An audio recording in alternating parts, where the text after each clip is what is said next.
What's up, everybody? Welcome back to another episode of Round the Track with the Riders, featuring myself, SterlingRider, and Duke Rider. Hey, what's up, everybody? Hey, I want to just let you guys know how dedicated this guy is. Where Sterling Ryder is at, it is like 5:15 in the morning. So, 5:22 in the morning because it's 8:22 my time, it's 5:22 his time. So, just so you guys understand how dedicated he is to getting this done, and getting this up and ready for you guys. So, hope you guys appreciate it. I am tired, but I will push it out. But yeah, we're back talking about the previous two races and updating the news. Um, there's been a little bit of news I've seen come out with the lawsuit from NASCAR versus 2311 and FRM, Front Row Motorsports. I don't know why I said the acronym. Anyways, what have we learned so far? Yeah, so obviously they NASCAR appealed the injunction decision which would allow 2311 and Front Row Motorsports to race as chartered teams. That got overturned, so NASCAR was able to win that appeal. So they had until today, with today technically being a federal holiday, they actually have until tomorrow to file 2311 and Front Row Motorsports to file an appeal to the appeal, which they have done. So they will. Originally, this was just heard between three judges on the appeals panel. Heard it. This time with 2311 and Front Row Motorsports appealing the appeal, basically the entire appeals board, all of the judges that sit on this appeals board will hear the arguments. So we very well could see the injunction reinstated, but we could also see the NASCAR continuing to win in this specific situation. Also, they were in court during this week. If for basically NASCAR is asking for some information from all of the teams that are involved in NASCAR, and the RTA, the Race Team Alliance, is saying the other teams don't want to be involved in this. Um, Front Row Motorsports, 2311, they're kind of on their own. So this information shouldn't come from us. It should come from those teams only. Um, and of course, we're just waiting on a ruling on that because that's just happened Tuesday. So I don't know when that ruling is going to come down. The judge asked the lawyer for 2311 and Front Row Motorsports what they were expecting to get out of this lawsuit. I'm pretty sure that the answer that he gave was a bunch of BS, simply because they're not going to lay their cards on the table now. Mm-hmm. They're going to wait until trial. NASCAR knows what they want. They know what they want. They don't want the judge to know what they want because they don't want the judge to go in with the predetermined um, idea on what they do. So they're not going to lay their cards on the table. So basically, what he said was, we either want NASCAR to relinquish ownerships in tracks, or NASCAR to allow other series to race at NASCAR owned tracks. So, and basically, that's other series not owned by NASCAR, like the Cars Tour, and local um, racing. Of course, obviously the Cars Tour and like local races have no business like on a Daytona or Talladega or Atlanta or something like that. But there's some tracks that NASCAR owns that some local um, entities might want to use those tracks for. But basically, because part of the lawsuit is that monopoly, or that NASCAR owns a monopoly on auto racing, stock car auto racing, because they own so many tracks and so many different locations around the country that smaller series aren't able to compete. Somebody suggested, I can't remember exactly who it was, that ARCA, the reason that ARCA sold to NASCAR was because NASCAR was coming with this rule that if you were not a NASCAR owned entity, you were not going to be allowed to race on NASCAR tracks. Well, that would have eliminated 90% of ARCA's races.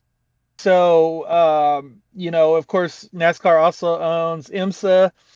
They own ARCA. So, then of course, the top three series. They also have the modified tour that NASCAR owns.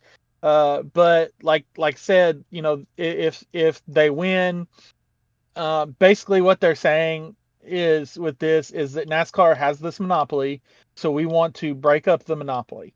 But I think that's just one part of this lawsuit. I don't think that is the number one priority of this lawsuit.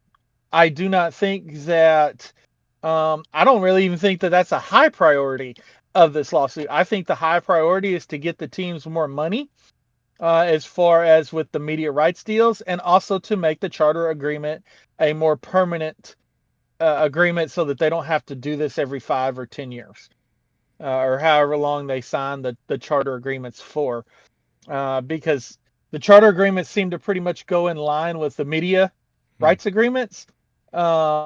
This one specifically, well, actually, the last two, the first one and then this one, seem to go along with the media rights deal. I understand them wanting the charters to be permanent. I think that's a great idea, but I also think that there needs to be a clause in there that's like, if we get a new media rights deal that's worth more money, we're able to come to the table and renegotiate. So, there's a lot going on. There's a lot of legal stuff going on that I don't understand. I'm not a lawyer.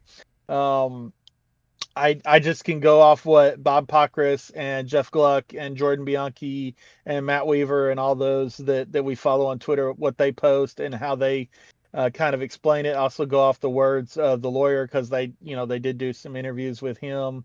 But anyway, another lawsuit that we have mentioned is the Legacy Motor Club versus Rick Ware Racing, for Rick Ware's charter that they are going that they had originally agreed to sell to Legacy Motor Club. Legacy Motor Club thought it was for 2026. Rick Ware Racing said no, it's for 2027. We want to race in 2026. So, anyway, that's been filed, but now it came out yesterday that Rick Ware Racing is countersuing Legacy Motor Club, and I was not able to dig into that story. So I really don't know what the countersuit is all about. This, in my opinion, is probably the dumbest lawsuit I've ever heard of in my life. As far as motorsports is going, obviously with the 2311 Front Row Motorsports, we are on the team side on this. We've made that very clear. We want the teams to win this because we believe that NASCAR does deserve, or that NASCAR made their way off the team's back. Okay, without the teams, there is no NASCAR, and I understand without no NASCAR, there is no team. But I think, well, at least that's the history of the sport. Coming to today, I believe that there would be some sort of stock car auto racing national series, even without the France family at this point. But without the teams, NASCAR does not exist. So they owe it to the teams to help the teams pay for what they're requiring them to buy. With the spec car that is junk, they're NASCAR is making them buy it. So I believe that NASCAR should be obligated to help the teams financially higher than what they're offering.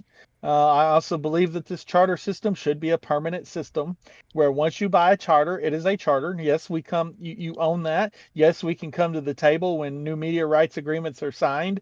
But the Rick Ware Racing Legacy Motor Club lawsuit over a charter,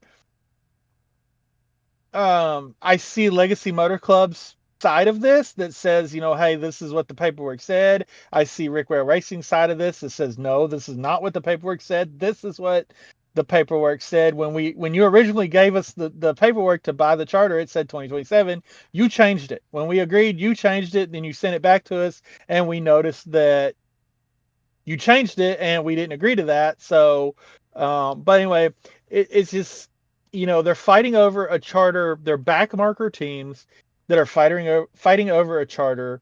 But the problem is Legacy Motor Club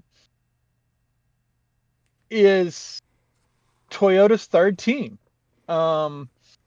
and they get information from Joe Gibbs Racing. They get information from 2311. They get information from Toyota. Okay. Um, Rick Ware Racing gets their information from Roush Fenway Keselowski Racing, who is Ford's third team right at this point. Because you got Penske and I believe Front Row Motorsports are ahead in the Ford lineup over RFK Racing. So they're getting third tier information to a fourth tier team. So, Rick Ware, when you look at the points, Cody Ware is last in points. Mm. Neither one of the Legacy Motor Club drivers are last in points. They're both in the 20s in the points. So that tells you who deserves the charter. I guess you would say. But anyway, that's all on the lawsuit front. What other news we got? Some other news, as we have kind of dangled the keys in front of y'all, Ram is making a comeback. Officially announced it during the Michigan weekend, as they had the truck somewhat on display and then showed it off on Sunday right before the race, I believe. But they said they wanted to make a comeback into the sport, and they're officially making their comeback, starting with truck. There are pictures all over the place probably at this point. So if you want to go look at it, the truck does actually look pretty cool, in my opinion. So I'm waiting on iRacing to get it into the simulator because I want it. So awesome to see Ram back into the sport. And I'm hoping this is going to start opening the door for some other manufacturers that used to be involved, or even some new ones to maybe look into joining. What are your thoughts on that? Well, obviously, I am a huge Ram fan. I was a big fan of Dodge when they re-entered the sport in 2001. All of my favorite drivers at that point were Dodge drivers. I actually switched from Ford to Dodge at that point just because I thought the cars looked awesome. The original car that they started out with, man, I can't even remember what it was. Um, Anyway, the original car that they started out with was awesome. When they went to the Charger, I was obviously more awesome. Um, so, and then they went to the Challenger and in later years in the Xfinity series. But they had awesome looking race cars. And then you go back to when they started in the trucks in '95 when the truck series first started up. I mean, Ram was the most distinct looking a truck with the way their nose was shaped and stuff like that. So it's great to see them coming back into the sport. They do they do want to move into the Cup Series with one of the manufacturers from that particular parent company, believed to be Dodge, be the one to return. They have not mentioned the Xfinity Series. Obviously, if they want some sort of developmental program, they would have to have some Xfinity Series teams in there. I would think, but this does a lot. This is going to bring another manufacturer into the Truck Series, which means that there's going to probably be some teams jumping ship from Toyota or Chevy or Ford or whatever into the Dodge camp. Dodge, of course, they didn't make any announcements. There's some rumors going on of what the teams might be, but they said right now they had nothing to officially announce. So we'll just have to wait and see on who their teams are going to be, who their drivers are going to be. But this is awesome to see. This brings hope. NASCAR's been talking about a new manufacturer for over a decade now. Fortunately, it's a manufacturer that has been in the sport before. The good news on this front, as well as I've seen several news articles that Ford or not Ford, but General Motors, as well as the manufacturers of the Dodge cars, are going back to a V8 engine. They're moving away from their electric initiatives and stuff like that, and they're moving back to a V8 engine, which gives us hope for more for them moving into Cup. Honda has been another entity that's been mentioned as to coming into the Cup Series. The only problem with that is Honda does not have a V8. And we do not want to go down to V6s in the Cup Series, or V4s or whatever, 4 cylinders. We want to keep it at the V8 horsepower. We want more horsepower, not less horsepower, because we want more tire spin, which brings more tire wear. So, but when it comes to manufacturers for the truck series, there is Nissan. They could eventually, because Nissan still has a full size truck with the Titan. So it would be good to see Nissan come into the sport and start out in the truck series. And, Dodge was in the truck series originally for 6 years before they moved into the Cup Series. So Nissan could do that as well. So it would be good to see that. But yes, this gives us hope for those future manufacturers. So we'll just have to wait and see how this turns out. But man, it is good to see Dodge back. If you listen to Kevin Harvick's Happy Hour podcast, there was an interview that came out this morning with the CEO of the Ram brand. I have not had a chance to listen to it yet, but if you're more interested on what's going on with Dodge, and well, not Dodge, but Ram itself coming into the sport, back into the sport, go and check that out. If we say Dodge, we mean Ram, because it was Dodge Ram forever and ever and ever. And then when Fiat bought out Dodge Chrysler, they kind of split the two brands. So Ram is its own entity aside from Dodge, but it's still under the same parent company. But yeah, it's good news. I'm looking forward to seeing what they can do. Definitely. As you explained, there was a little when they were teasing it all weekend, but of course the truck broadcast booth decided to pretty much just give the whole announcement away. 90% of the truck race during Michigan. Something that was dropped by Michael Waltrip, I kind of texted you about this, is the whole thing with possibly seeing Cletus McFarland going truck racing, and Ram being possibly tied to that.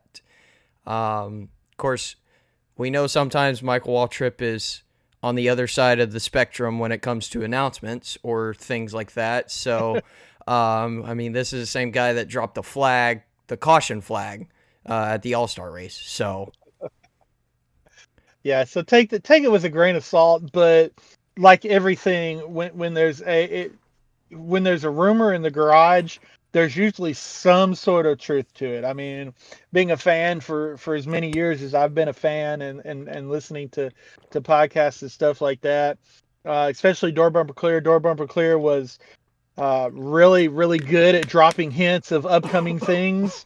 They wouldn't give specifics, but they'd be like, hey, there's going to be a driver change in the Toyota camp, or there's going to be a driver change in the Ford camp, or a spotter change, or whatever. They usually had their being in the garage and on the spotter stands. They kind of knew about this kind of stuff. They wouldn't give all the details, but they dropped the rumor, and then a month or two down the road, we find out that rumor was true. So usually, where there's a rumor like that, there's some sort of truth behind it. Just Michael has got to learn to. I know that cat in the bag is kind of tough to keep that cat in the bag, but sometimes you just got to keep the lid closed. I would agree. However, I will say, I have seen a lot of things on Twitter about Cletus. Some people say, yeah, let's put him in a truck as soon as possible. And some people say the complete opposite. So Twitter kind of took it both ways as well. In my opinion, Cletus, as long as he keeps running the ARCA races like he has been, which I know he's still got a few on his schedule for this season, I think by the time this said rumor may possibly be happening, I think he'll be more than ready for that, especially with, a couple of test sessions, because I'm sure if he does end up doing it with Ram, I'm sure they'll have some test sessions just for the truck and him. It's, both separately for some experience. So I think it would be great. I think it would be hilarious. We've talked about Cletus tons and tons of time. Really great guy, really funny guy. We've also said we love how he shows his personality, and he brings in a whole lot of viewers for NASCAR just anytime they got a camera on him. So I think it would be good for both him and NASCAR for this to possibly happen. So Yeah, for sure.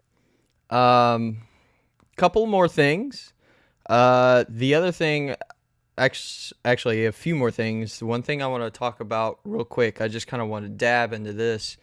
It was just announced yesterday, I believe, that with the suspension of Connor Zilich's crew chief, Dale Jr. will be filling those shoes for Pocono. I thought that was very interesting. Dale Jr. is always involved. Well, you can see he's always at the track, always at the shop. He's, of course, he is in the broadcast booth right now, so of course he's always at the track already just for that. So, but he's always there for his team. So, love to see a team owner stepping up into feeling a role from, a mistake that normally happens. But what do you think? How do I word this? Like we said, y'all, I woke up 30 minutes ago. My brain is not braining. How well do you think Dale Jr. will be as a crew chief for Pocono?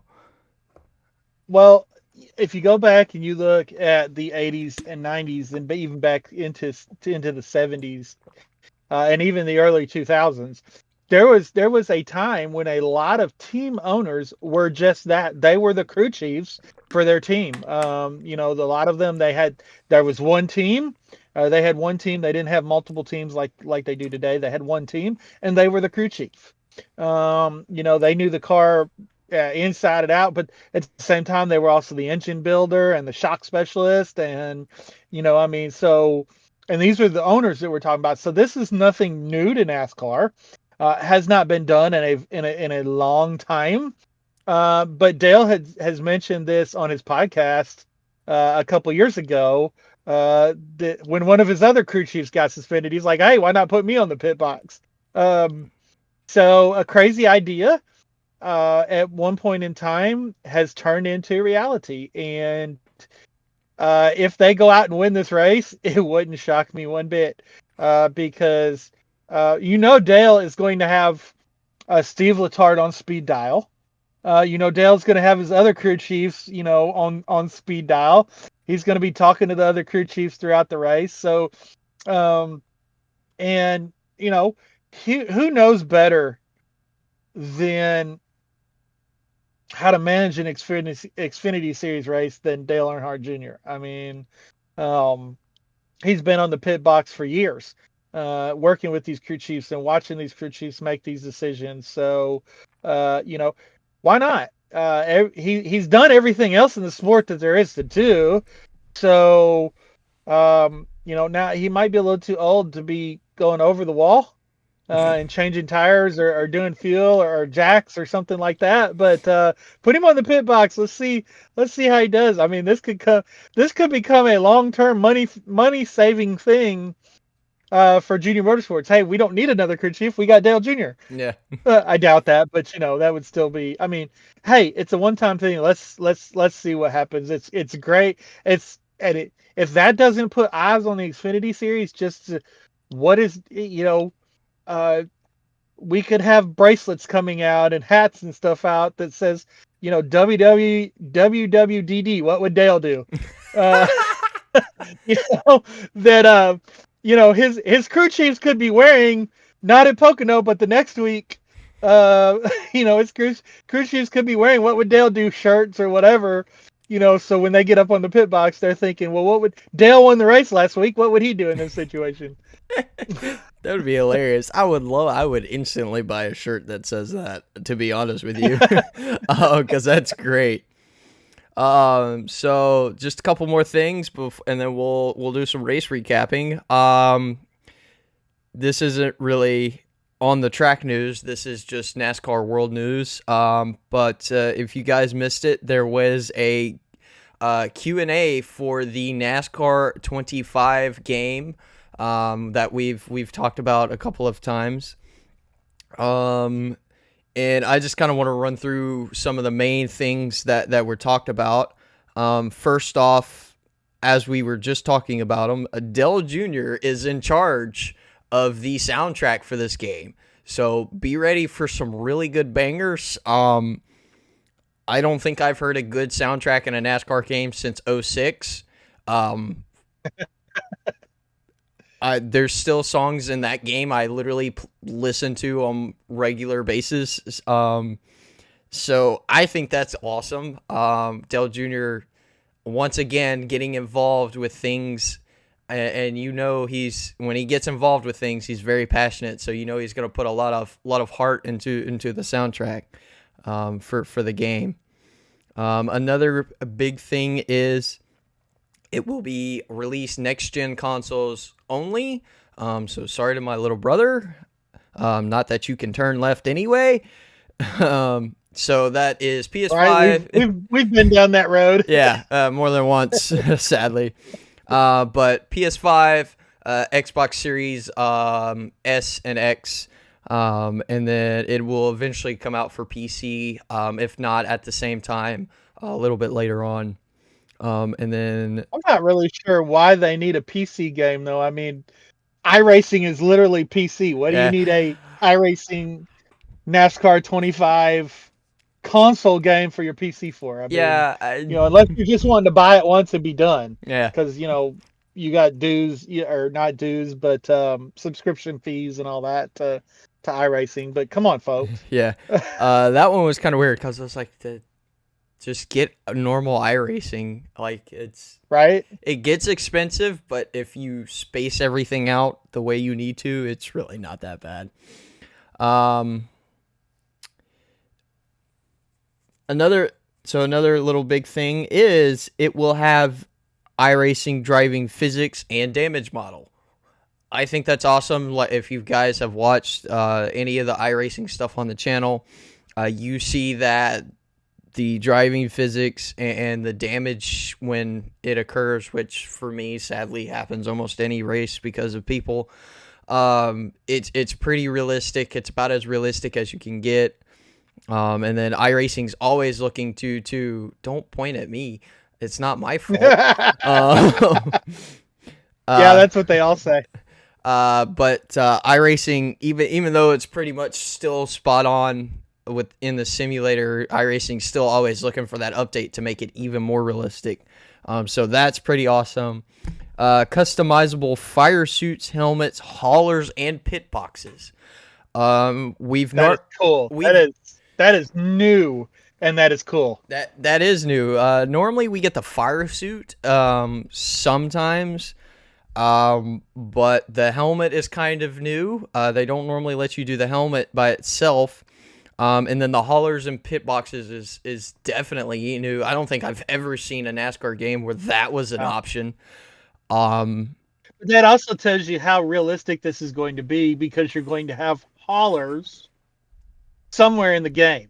Whether you see the hauler in the shop or you see the hauler at the track, or they may even have a clip of the hauler going down the road, going to the track. But we've seen haulers.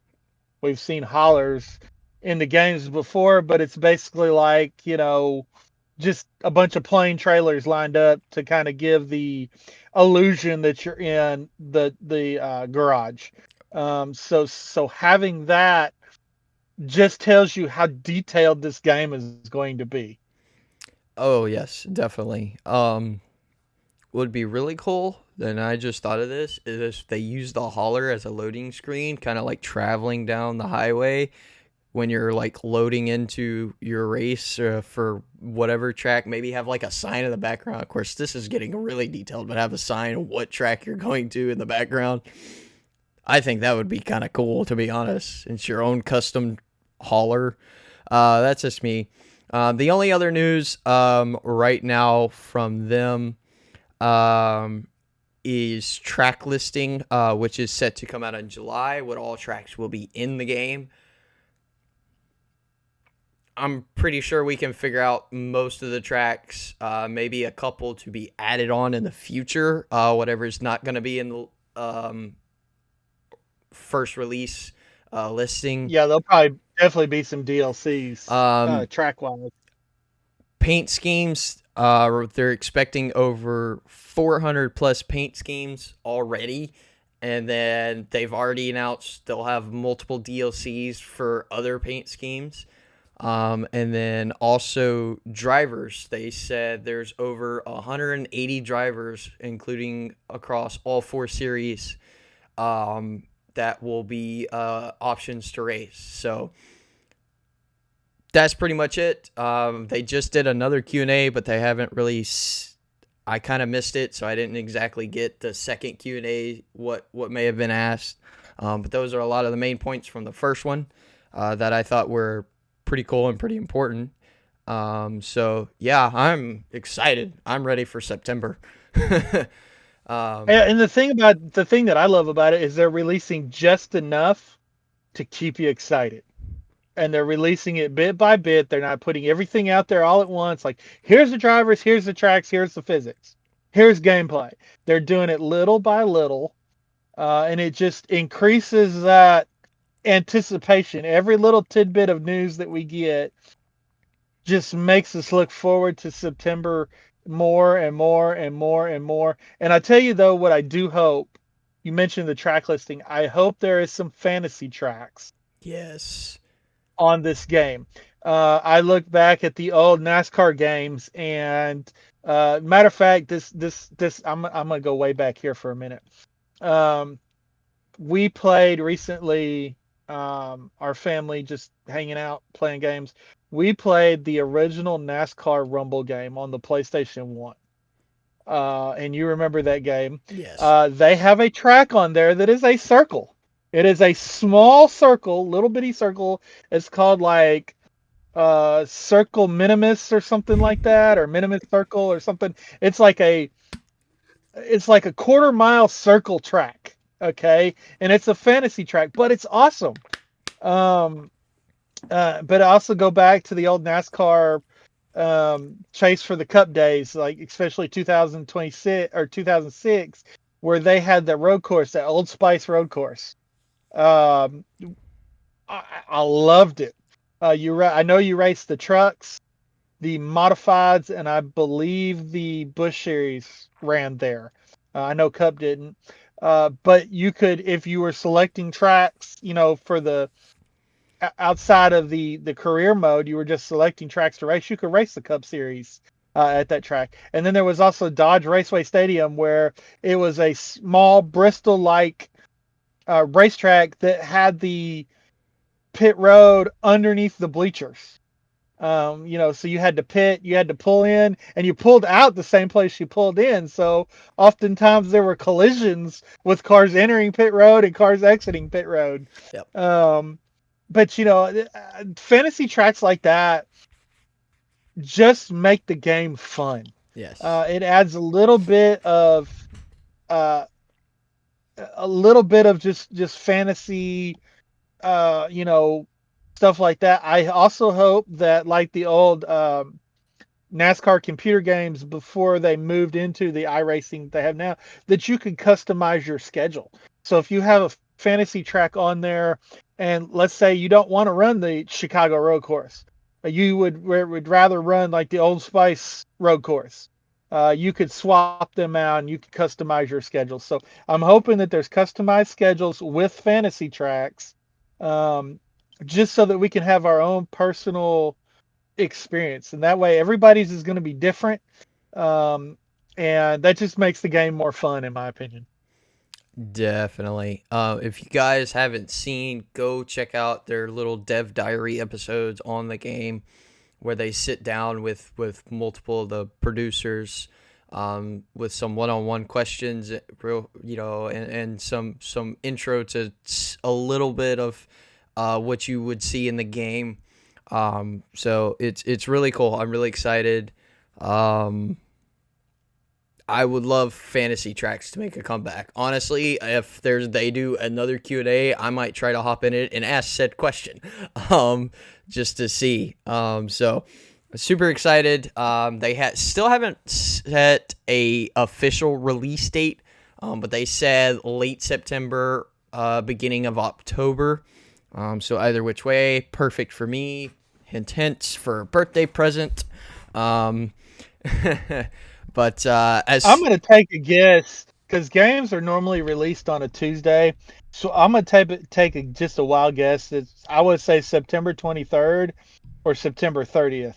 Um, Maybe October 7th, but I would think those last two Tuesdays in September are probably going to be our best bet. Um, but man, this just makes, again, just more anticipation the closer we get to this game. And the thing about this is, and we've talked about this before, this game, I know it's their first attempt, but it had better be a home run. Because if there's not, there's so much anticipation, so much buildup leading into this that if it leaves the fans disappointed in any shape, form, or fashion, it's not going to be a positive. But at the same time, I also caution everybody: this is their first shot. Be patient; they'll work the bugs out. It may be NASCAR 28, 29 when they get everything perfect. But let's just take the game for what it is and enjoy it. Be thankful we have a console game that's worth playing. mhm. NASCAR Heat 5. Oh my gosh, that came out in 2019.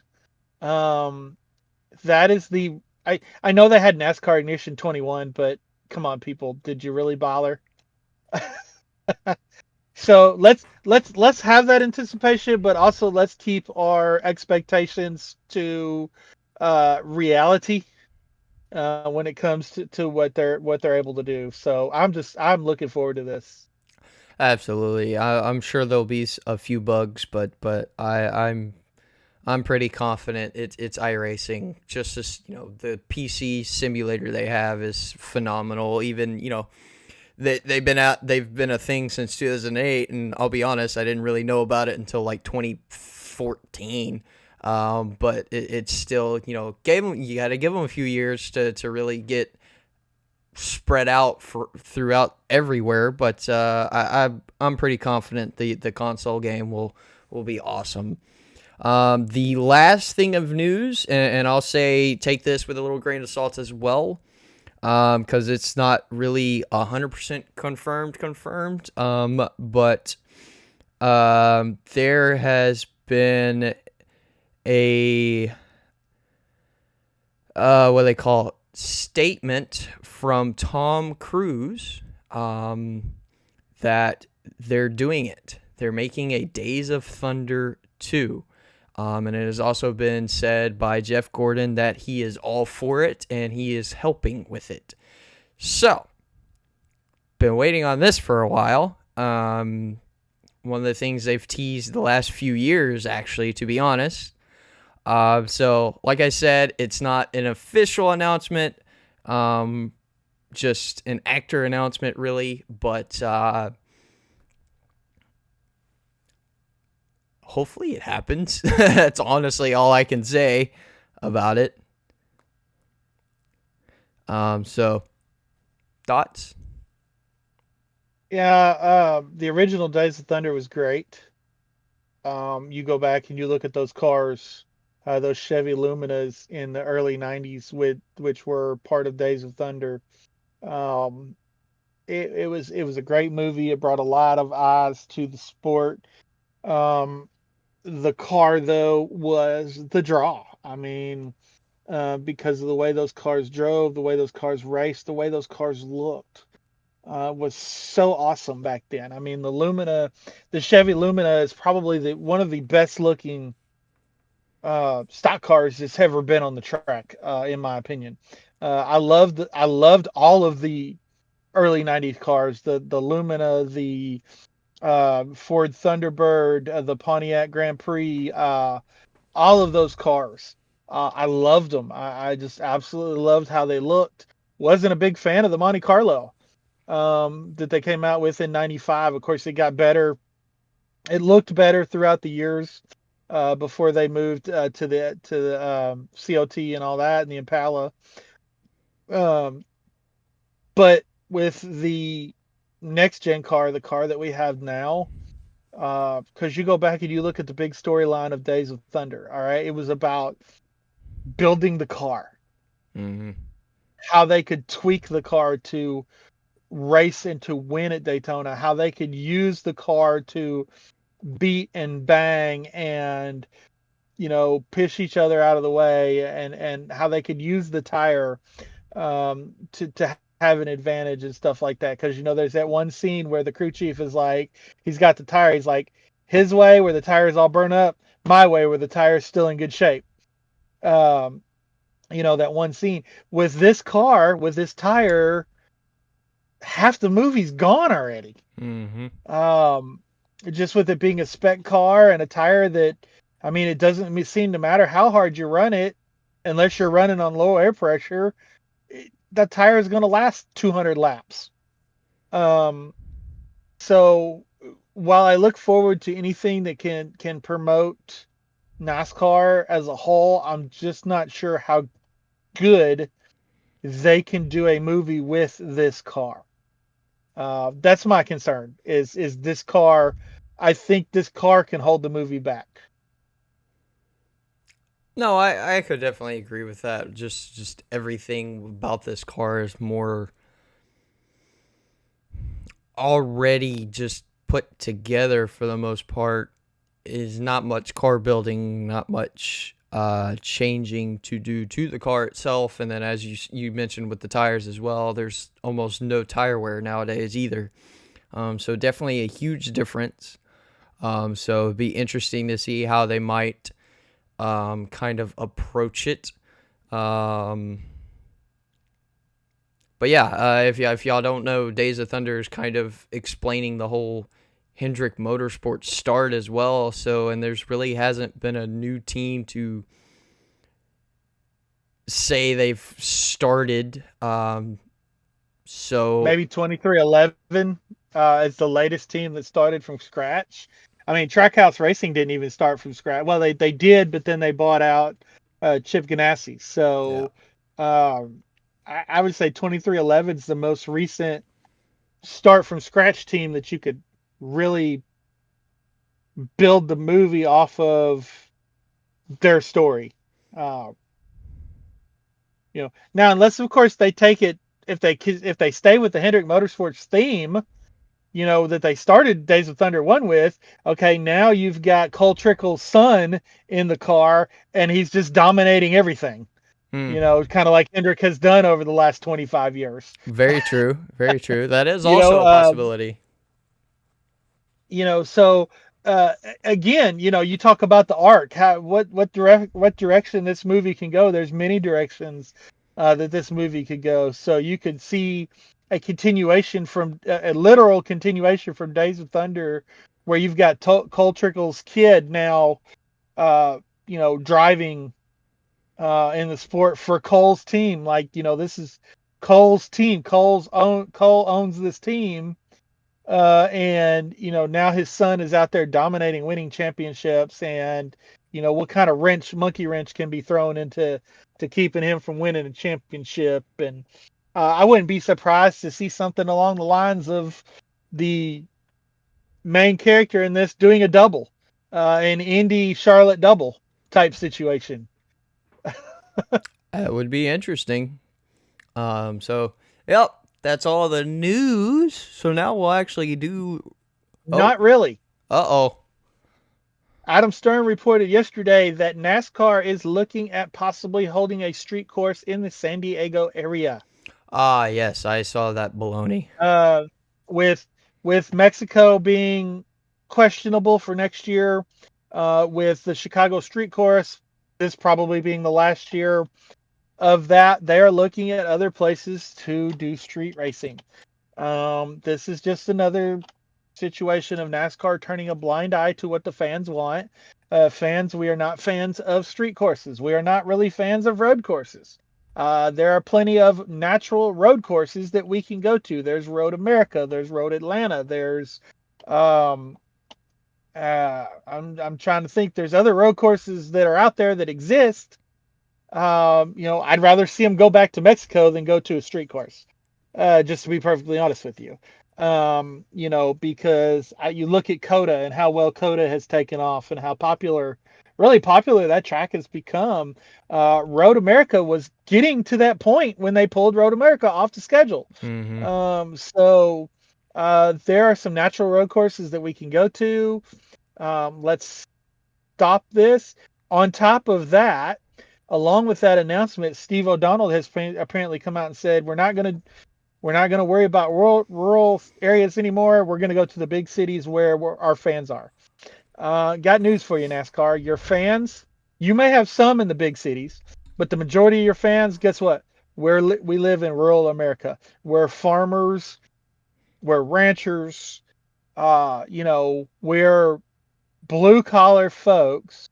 Still, NASCAR's. I know they're shooting for the New York Stock Exchange people, but racing has always been a blue collar sport. Your fans are blue collar.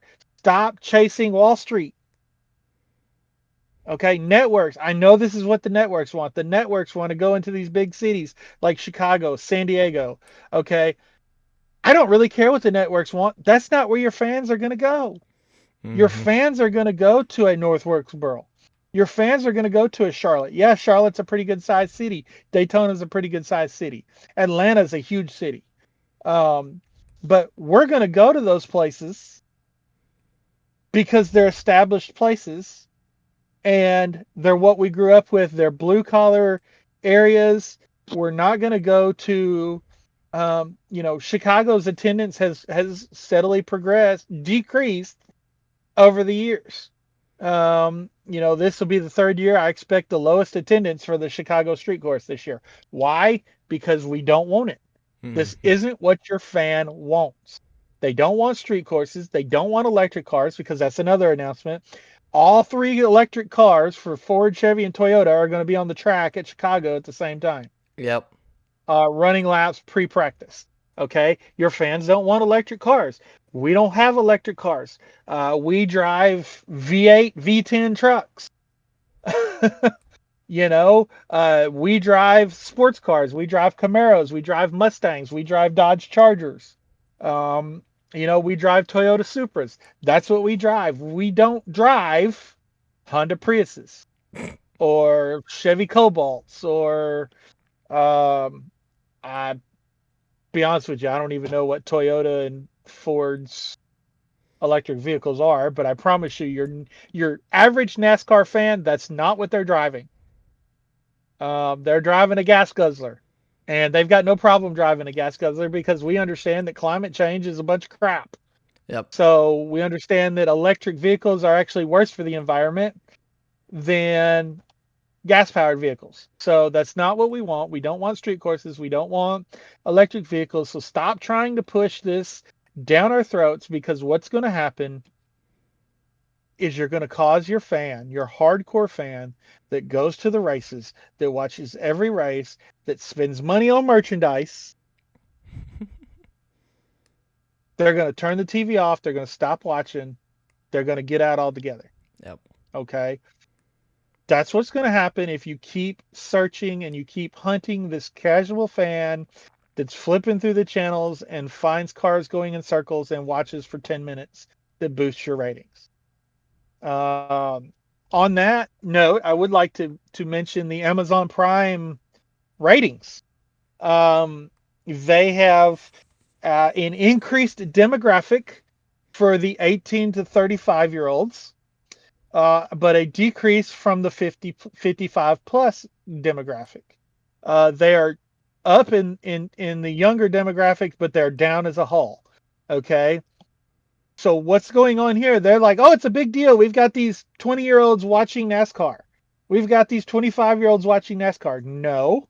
What you have is you have grandma and grandpa or mom and dad going to their kids or grandkids' house because their kids or grandkids have Amazon Prime. Mm-hmm. So while it's registering that, yes, my 20-year-old son has Amazon Prime, I'm going to his apartment to watch the race. So it's registering that a 20-year-old's watching the race. I'm sitting over here, I'm 50 years old. So you kind of see that these demographics are skewed, and we see that they're skewed because this demographic went up, this demographic went down, and we're down overall. But I absolutely love the streaming aspect. As a I'm not gonna say younger viewer, but as a middle-aged viewer, Amazon Prime is perfect. The job that they've done they've knocked it out of the park. But what NASCAR needs to do is they need to have all of their races on a streaming platform of some sort. Every single race. If Fox has the races, it needs to be on Fox's app.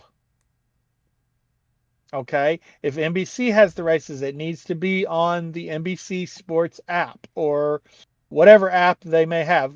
Peacock is what NBC has. Mm-hmm.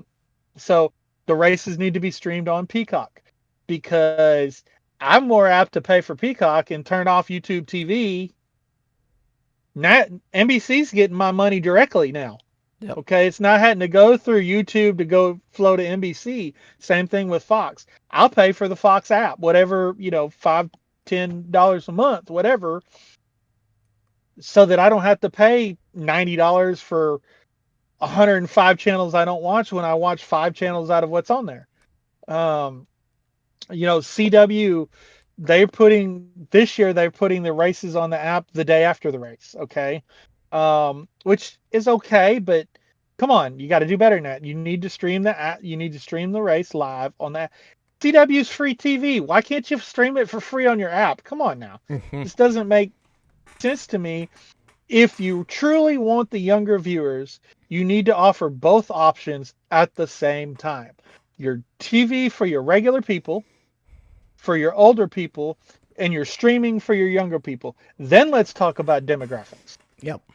I would definitely agree with that. Sorry, I kind of went off from where you were going with that, but that was something that just needed to be talked about. Nope. All good. Good things to mention. That's it for the news now. So we'll get into the actual race breakdown. Starting with trucks at Michigan.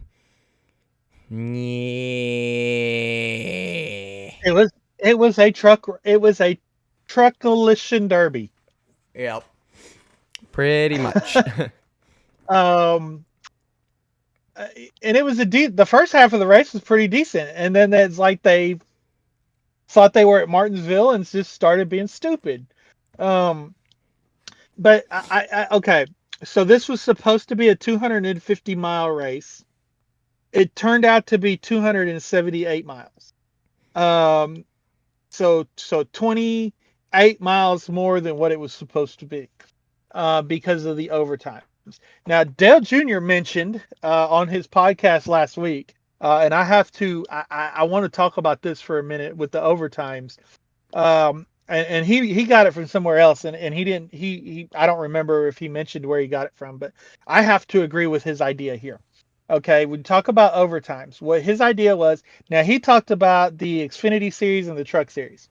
I said, we don't need to do it in Cup. Well, I disagree. I think this needs to happen in Cup, Xfinity, Truck, ARCA, whatever. If in the last 5 laps of a race, if the winner is decided, okay, for instance, whoever's leading the race, they got a 2-second lead. Okay. second place is probably not going to catch them in 5 laps, right? It's not going to happen. So if a caution comes out at that point in time, race is done. You know, you're going to take the checker flag under yellow. Race is done. No restarts, nothing, because the race has pretty much already been determined anyway. The guy had a 2-second lead. The second place wasn't going to catch him. So the race is done. If the second place is within a second of the lead, and there's possibility of them catching them, like at Pocono, a second, you're probably not going to catch the guy in front of you if you're a second behind in 5 laps. But it is possible. Anyway, if the second place driver is within a second of the leader when the caution comes out in the last 5 laps, then we do an overtime restart. 1 overtime restart. Period. That's it. We don't have unlimited. If a wreck happens, race done. Okay? This is Dale Jr.'s idea for the Xfinity and the Truck Series. I agree with that. I think that's a wonderful idea. I think that should be instituted in all of NASCAR series. And I think that this could eliminate these truckalition derbies. Oh, it's definitely a good idea. I don't know, but there's always been times where races have finished under yellow just because of overtimes. I think that would be better. That would definitely save teams money from the, as you say, derby that happens all the time, especially with the trucks. You know, the trucks could use that money for sure for, other races. Yeah, well, and he talked about Xfinity, because the Xfinity teams, they race on such a tight budget. You know, if you got 5 cars in the top 10 and a caution comes out with 5 laps to go and you get a restart and 4 of those cars are wrecked, you're out a lot of money that you had with 5 laps to go. And the perfect example of this, we look at Richmond last year, where Austin Dillon won, but I mean, he was 3 seconds ahead of the field when the caution came out. And then had to do what he felt he had to do in those last couple laps to get back to the lead that he never should have lost in the first place. Yep. So that's a perfect example of that. But you mentioned the money, saving the money. NASCAR wants to save these teams money. Okay, let's re-examine this overtime. Yeah, definitely. Really good idea in my opinion. iRacing kind of does a similar thing. There's a limit. They do a green white checkered. They don't do the whole, like, if somebody's so far out. That would be awesome though, to be fair, because I've had a race ruined before, because of some ding dong on the last few laps decided to send it when he shouldn't have. But there's a certain amount of, they do limited, and normally it's only 1 overtime. So it's nice. We don't need 6, 7, 8 overtimes ever. And then if they do kind of implement, the leader was out this far ahead, then nobody can catch them. Nobody had the pace to catch them. Then just call the race. Don't screw over more than just the guy in the lead, but a few of the guys up front, because they're probably going to get pummeled and wrecked out, and lose a lot of money from that and not be happy, because I know when I'm wrecked out from overtime restarts, it's not fun. So For sure. So we had 9 cautions for 47 laps. Stage 1, caution free. Stage 2, caution free. Stage 3, truckalition derby. yep. Right from the get go. I mean, on lap 72, they restarted on lap 71. Or no, wait, they restarted on lap 68. Lap 72, they have the first wreck. So it's just, we're having wrecks that we shouldn't be having in these series at this point. Especially not at Michigan, because Michigan's a big track. It's a wide track, and yet we've got, now I understand some of these happen on the restarts, but, we got to stop driving over our heads into turn one on a restart. Yes, definitely. But yeah, caution chaos. And caution chaos gives us a surprise, in my opinion, winner with Stuart Friesen. I mean, Stuart ran in the top 10 most of the day, but wasn't really, he didn't have a chance at winning until that, next to last caution came out. Mm-hmm. And then he was like restarted in the top 5, and then that last caution came out and he restarted second. So, which you got to blame it on everybody chose the top and they gave Stewart the bottom on the inside to restart second, and he took advantage of that. We've never really held back our dislike for Stuart Friesen. But he's able to pull this off, and I'm not going to call it a total shock because he's won before, but with the season he's been having, pulling off a win was kind of shocking, just because he hasn't been running up front a whole lot this season. So normally we say good to see him win, but in this case, not good to see Stuart Friesen win. Nope. Yeah, I'll do top 10 rundown real quick here. Stuart Friesen, as you mentioned, won just because of the lovely derby he survived. Grant Infinger comes in second. Luke Finhaus comes in third. Impressive run for him, especially surviving all of the derby. Ben Rhodes fourth, Corey LaJoie fifth, Matt Kraft in sixth. Good run by Matt. He's struggled pretty much all season for the most part. So good run for him. Jake Garcia seventh, Chandler Smith eighth, Andres Perez de Lara ninth. Good run for him. He needed that as well. And Lane Riggs 10th. And then an honorable mention, Carson Hocevar 11th. Your Nashville winner struggled pretty much all race and ended up 31st. And then your fastest lap goes to Caden Honeycutt, who finished 21st. Yeah, and then also Corey Heim didn't have a great third stage for sure. But still, Corey has a massive points lead right now. I looked this morning; it's 133 points. That's just massive. That is in the series in the playoff era that we have. That is a massive points lead. Indeed, because the max points you can get a race is what, 61? 61. Yeah. So he's literally over 2 full races ahead of the second place in points.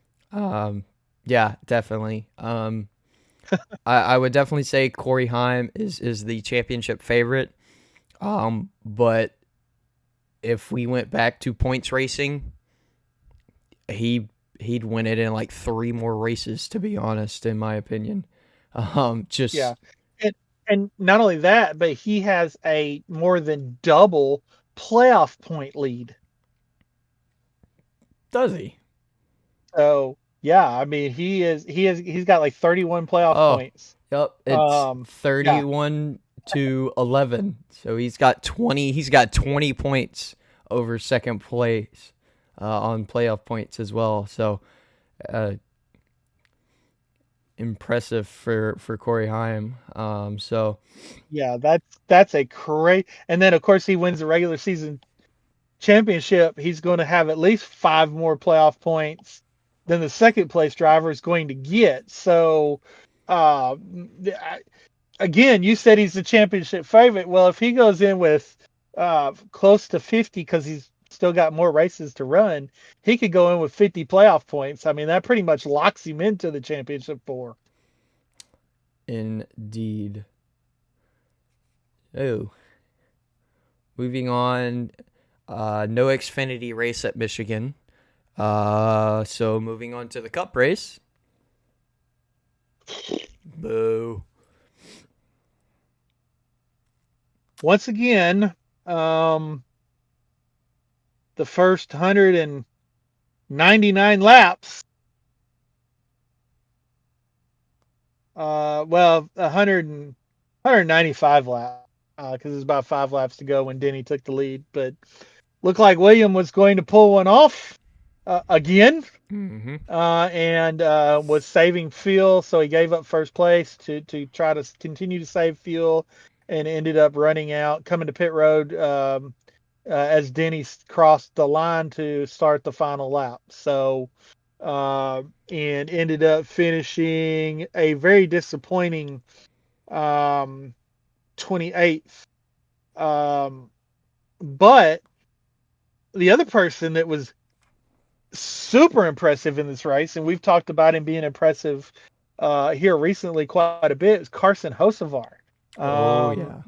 And, and I believe that what happened with Carson's tire, him blowing that tire, hurt William on his fuel saving, because William was drafting off of Carson and staying behind Carson and letting Carson use himself up, and he was saving fuel. But when Carson had that tire go down, Carson couldn't have made it anyway. They were like 5 laps short. But that possibly could have saved William that extra couple of laps that he needed to be able to maintain the lead and to finish the race up front. But man, what a heartbreaker. You're leading the race. You're told, hey, we don't have enough fuel. We're going to have to pit with 5 to go. And then you blow a tire. Yeah. But Carson is bringing speed to the racetrack. Carson is bringing aggression to the racetrack, and Carson is bringing a lot of hate upon himself to the racetrack. But Charlotte, Michigan, he ran pretty clean races and was running up front both of those races. So it's just a matter of time, I think. Just a matter of time before he's able to put the whole thing together and put himself in victory lane. He's right now he's at that point where Ryan Blaney started the season up front, running great, winding down toward the end of the race. Boom, something happens that takes him out, or just kind of something you can't recover from because it's too late in the race. He's gonna get a win this season. I believe it. We need no tire blowout or no engine to blow up. I'm still very upset that we blew up first lap stage 4 running second in the Coke 600. Like, I feel so bad for him still. But he's got the speed, he's got the talent, he's got the aggression. Although the aggression is starting to bite him with certain drivers. Because right now he has a certain driver named Ricky Spinhouse that he has to watch out for every lap now. Every time he gets close to that 47 car, and we'll talk more about this when we get to the race at Mexico. Mm-hmm. But anytime he gets to that close to that 47 car, he's going to have some issues. I'm going to just say right now, the 47 car, no matter who's driving it, just watch out for him. I don't know if y'all watched the Daytona race, but the 47 was indeed a problem, to be fair. So, but yeah, I still see it. He's going to get a win. He's going to get into the at least round of 16. I don't know how far he may go just because it'll be his first playoff experience. But I believe he will make it in off of a win. So, yeah, for sure. But fast cars, I mean, you can have the fast thing about this is you can have the fastest cars in the world, but to finish first, you must first finish. And they're struggling with that, but they will. I agree with you 100%. They will get there. And, this team, this is really the first year this team has been a front running team, that they have poured the resources into their team, um, to be competitive for wins. So, all of the trial and error, all of the um, building is behind them. Now they're putting themselves up front and consistently up front, and consistency up front is eventually going to bring wins. But again, if you're not used to running consistently up front, you're going to have these problems with a tire failure, because we're up front, we got to stay up front, so we got to stay aggressive with tire pressure. Um, and the same thing with the engines. Your engine's not used to all that clean air. Yep. So now it's getting all that clean air. It don't know what to do. So you're going to have parts and pieces that are going to break. But once they get all that behind them, and they really figure this out, I would say within the next two years, they're going to be a real threat for the championship. Specifically Hocevar. Oh yeah. And so they're definitely building from what was a start and park team for all intents and purposes to a potential championship contender. So that's going to be fun to watch. But Denny Hamlin is able to save enough fuel for his third win of the season. And you go back, and I was listening to the podcast, of course, last week about Michigan, and part of that was one of the tire changers had problems getting the tire on the left side, and it was able to give him another second of fuel that the other drivers didn't get. So yes, he spent an extra second on pit road, but he had that extra second of fuel to be able to finish the race. Pretty good run. I used to hate fuel mileage races, and when my driver runs out of gas with one lap to go, I hate fuel mileage racing. But it's a strategy, and it's a strategy. It's You can blame stages all you want to, but fuel mileage at Michigan has always been part of racing at that track. Mm-hmm. You go back into the 80s and the 90s when they raced at Michigan, it was a fuel mileage race. So fuel mileage racing at tracks like this does not bother me. Fuel mileage racing at Daytona, Talladega bothers me. But at Michigan, Michigan, Pocono, places like that, it doesn't bother me at all. I know it's good. I think Michigan is definitely, as you said, always been a fuel saving track. Just kind of interesting how oopsie daisy on pit road ended up being the saving grace of the race. But that's how it can play out sometimes. So, yep. Denny Hamlin gets it done because of pit road whoopsies, and boo, honestly. Chris Buescher, second. Good run. He needed that. RFK overall needed that, to be honest. Yes. Ty Gibbs finishing third. Bubba Wallace finishing needed that. Also needed that. Bubba Wallace finishing fourth. Needed that. Kyle Larson finishing fifth. Honestly, he needed that too. He's had some bad luck with the past few races. And to be honest with you, without the fuel situation, Kyle Larson ran in the top 15 all day, but he was not a top 10 car. Yeah. But because of the fuel mileage and all that was going on with that, he was able to have a Kyle Larson type race and take a 15th place car and finish fifth. Yep. Indeed.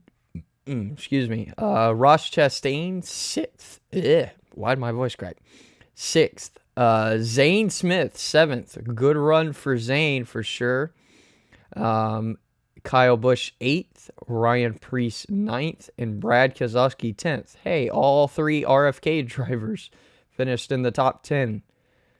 That's for hard. the first time since 2016. Ooh, that's That's always a long time. hard things to accomplish nowadays, is getting all of your drivers in the top 10. Hendrick obviously though does it very often, but they're probably the only team that keeps it going. Yeah. And then your fastest lap goes to this is sad, William Byron.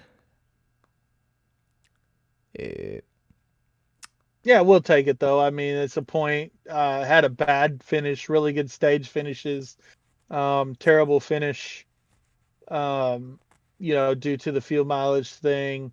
But yeah, we'll take that point. Indeed. So that is it for the Cup race at Michigan. So now we'll switch to Xfinity for the next race.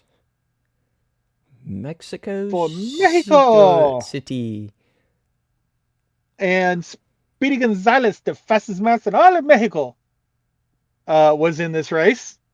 Started last because he crashed his car in practice and wasn't able to qualify, and was able to pull off the victory. Of course, now we got to say, Daniel Suarez was in a Junior Motorsports car. Mm-hmm. So starting last and finishing first is very possible when you're in a Junior Motorsports car. Had he been in a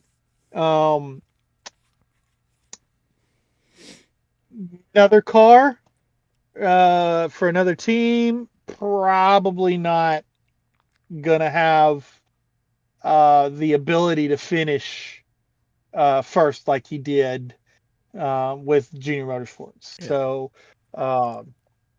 and man, I tell you, I mentioned this on Twitter when they first put the paint scheme out for the 9 car, that I thought that was an awesome looking Quaker State Chevrolet that they put out.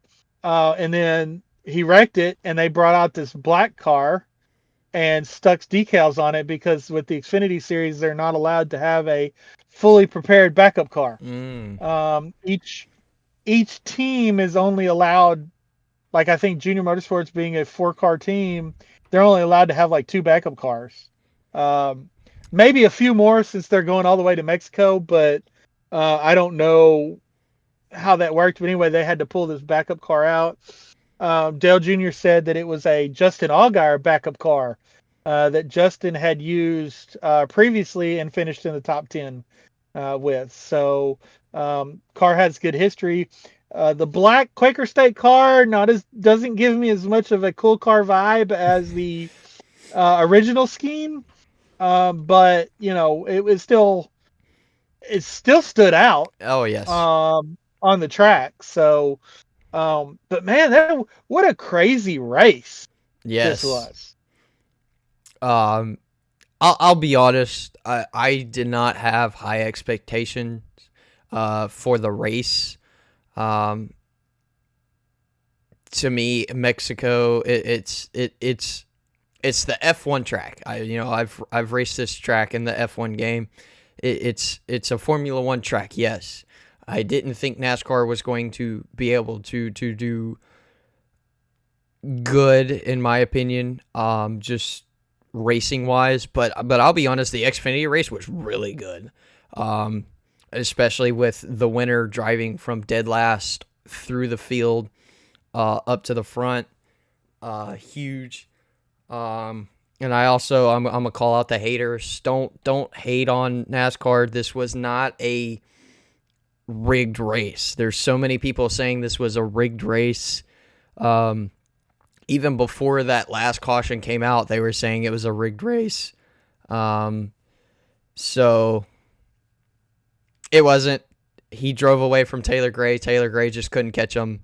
But yeah, we're gonna, before we do the rundown of the race, we'll take a quick pause, and we'll be right back.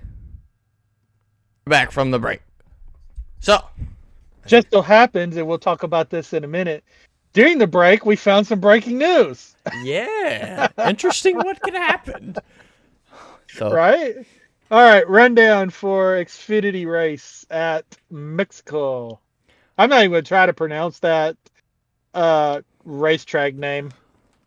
I I know the don't. last name is Rodriguez. Yeah. The middle name is Hermanos. I know that much. The first name is the one that's gonna get me. I believe it's Autoromo, something like that. Yeah, okay. 2 years of Spanish in high school, and I don't remember. I mean, that was 25. That was 30 years ago. I did a year and a Ooh, I half, just gave but away my age. to be fair, that was technically 7 years ago for me when I took Spanish class. So Oh yeah, I'm not old. no, you're old. Anyways, I'll do the rundown for the Xfinity race at Mexico City. Daniel Suarez gets it done. I will say congrats. I would say earned and deserved. Being it back at home, that was a home win for Daniel, and I'm sure that meant a lot to him. Just For sure. just as a person. Taylor Gray in second. Austin Hill takes a third. Christian Eckes fourth. He needed that. He's had some ups and downs lately. Connor Zilic fifth. William Sawalis sixth. Austin Green, hey, he's driving my number, seventh. Good run for him. Jeb Burton eighth. Harrison Burton ninth. Both the Burton boys in the top 10. And Sammy Smith 10th. Yeah, I mean, and you look at Swalich. Swalich needed this run. He, as a rookie, has had a terrible season. And he really needed a good run. But Connor Zilic pretty much dominated this race and gave it away on a final restart, where Taylor Gray kind of bumped him out of the way, caused some damage to the car. But man, what a rebound, because he was like 21st at that final green flag and was able to work his way back up to fifth. I mean, every time they put the camera on him, he's passing a lot of times two guys in the same corner. So, I mean, but what a rebound! And again, we talk about championship teams. That's what championship teams do: is they take a bad situation like that, because they could have given up, and he could have finished, 21st or whatever. But team went to work on pit road. They fixed as much as they could. Driver went to work on the racetrack, and got back up to fifth. And we can't just say that, yes, Connor Zillage is a road course ace, but what he has done, he's had a lot of second place finishes on ovals this year. Mm-hmm. So you can't just limit him to a road course specialist.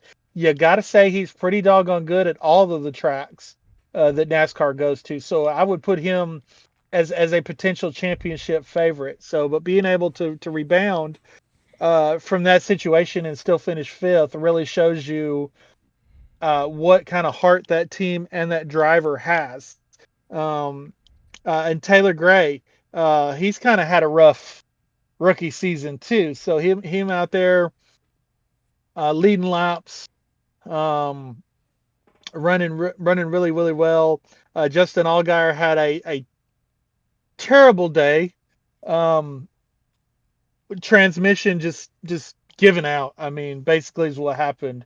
Was his transmission gave out. He lost at almost 100-point lead going in this race and lost a lot of points in this race. So, but a pretty good race for a Xfinity road course race. Was a demolition derby, but wasn't a demolition derby, if that makes sense.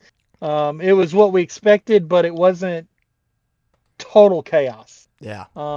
Like say a Coda was a few years ago or something like that. And then you got to kind of feel bad for Christopher Bell. Just engine, running up front, engine blowing on him. Yep. At the end of the stage, but really good race, in my opinion. Surprisingly good race. Because again, I was like you, I was really skeptical as to what this race was going to look like. Mm-hmm. Um, but again, I want to mention this again. This just shows that the Xfinity cars put on the best race of the weekend. The Xfinity cars are racing like the Cup cars should race. Mm-hmm. But your fastest lap was the 19 car on lap 29. Who was in the 19? That was That is Ty Gibbs. Ty Gibbs, wasn't it? Yep. Um, who ran really well and then just had some. Um, he got caught up in that caution that Connor Zillage got caught up in with the flat tire and all that um, you know, and I do have to say I want to address Ty. One of the reasons, of course, him having the fastest lap, we mentioned him, but I want to address Ty. This weekend, his maturity level seemed to go back down a little bit. Mm-hmm. The way he handled the situation on the racetrack with the Xfinity race, as well as with the Cup race. In his interviews after the race, his maturity level. We gave him praise earlier this year about how he seemed to have matured and had gotten better at handling these on-track incidences and stuff like that. But then this weekend, that immaturity kind of came out again, probably because he's like, I had a chance to win both of these races and we screwed it up. But again, you see Chase Elliott, you see William Byron, Denny Hamlin, even the way they get out of the car, and they're like, well, we had a chance to win. We messed up. We'll move on to the next week. Not trying to blame everybody. Just, I mean, Ty Gibbs, is with Ty, it's always somebody else's fault. In that it was Connor Zillage's fault that he got wrecked in the Xfinity race. In the Cup race, it was his team's fault because we just didn't pit. I wasn't told to pit suit enough. Um, and that to me is just immaturity on a driver. So Ty needs to do a little bit better. I would definitely agree. So, moving on to the Cup race. And again, this car doesn't normally race good on road courses. And yes, we did have a 15 plus second lead for the win at the end of the race, but up until then, we saw a really good race. And we talk about Amazon Prime. I want to give Amazon Prime credit for covering this race because SVG, who won the race, had a 15-point lead. Instead of focusing on him like Fox would have done, they're back showing races back in the pack. Okay, this is a race for 10th place. They show William Byron coming up through the race. They show Chase Elliott making passes. They show Ty Gibbs making passes. Throughout this race. Throughout the last 30 laps or whatever it was. They're not focused. Yeah, they showed SVG out 15 laps for a few seconds, but then they went back and they showed what was going on in the track. If we were in Fox, we'd be watching SVG drive around the track 15 seconds ahead and without even knowing who's in second place. But so give Amazon Prime credit for the way they're handling these races and the way they're presenting these races. They're doing an awesome job. They're knocking it out of the park. And their coverage made this race with a 15-second lead enjoyable down to crossing the start-finish line. Definitely. And you also got to, consider this was the first, time they've really, I mean, of course, all of the tracks have been the, first time they broadcasted, but Mexico City being like a first time NASCAR's ever been to it, they have to figure out the layout, figure out good camera angles. They did really, really well for that. So I don't think there was a spot on the track that was missed except for one little section, which was just because there was a canopy over some of the stands that when they went around the corner, you kind of missed The stadium, like coming out of the stadium section. just a hair Mhm. of the track, but other than that, you knew what was going on that track anywhere. And I'll tell you something else that I enjoyed. And when they were doing in-car cameras or whatever, they had down in the right-hand corner what turn you were on. So if you're in car with Ty Gibbs or SVG or Chase Elliott or whoever it was, you can see down there they're in turn 7, they're in turn 8, they're in turn 9. So knowing where they are, kind of where they're at on the track, which really helps the fan understand the layout of the track Mm-hmm. as well. So, and that's something I've never seen before. No. And I wish they would do that. I wish they would have that on the screen all the time. Whatever car they've got on screen, down in the corner, it says, okay, they're in turn 5, they're in turn 6. That way, we know without having a track map down in the bottom or whatever, we know where they're at. We know what part of the track we're looking at. It doesn't get confusing. New fans can really kind of jump in and understand. Because not every track is a Watkins Glen. We know where the turns are at Watkins Glen. When they say they're going through the S's at Watkins Glen, we know exactly what they're talking about. Yep. When they say they're going through the bus stop at Watkins Glen, we know exactly what they're talking about. Well, at a road course like COTA, Chicago Street Course, Mexico, that we haven't seen since the Xfinity Series in 2008, but it's even a little bit different layout now than what it was back then. It helps the new fan, it helps the consistent fan to know the layout of these tracks and where these cars are on the tracks. Mm-hmm. Especially tracks that we're not as familiar with as a Watkins Glen or even a Sonoma. So that's just a really good plus that Amazon Prime has added that I hope to see other networks add as they cover these next few road courses we've got coming up. Indeed. All right. Well, I will do. So are you surprised that SVG won? I mean, since he won the pole, no, I'm not. I would have been a little more shocked if he started maybe mid-pack or further back of the field, just because, earlier in the season at some of the other road courses, he struggled some. He made his way to the front for those races, but didn't, necessarily win the race. But no, I'm not surprised. We know SVG's really good on the courses, just from his background and how he kind of kicked off coming into NASCAR. Definitely needed, for sure. Was really back in points and is now locked in. Of course, I've seen discussion for after the race. Yeah, I've seen a lot of things on that. But no, not surprised. Well deserved, in my opinion. He started on the pole and he drove away. It's not just he just stayed in the lead. He drove away from everybody else. So, and especially I would say second and fourth with Christopher Bell and Alex Bowman.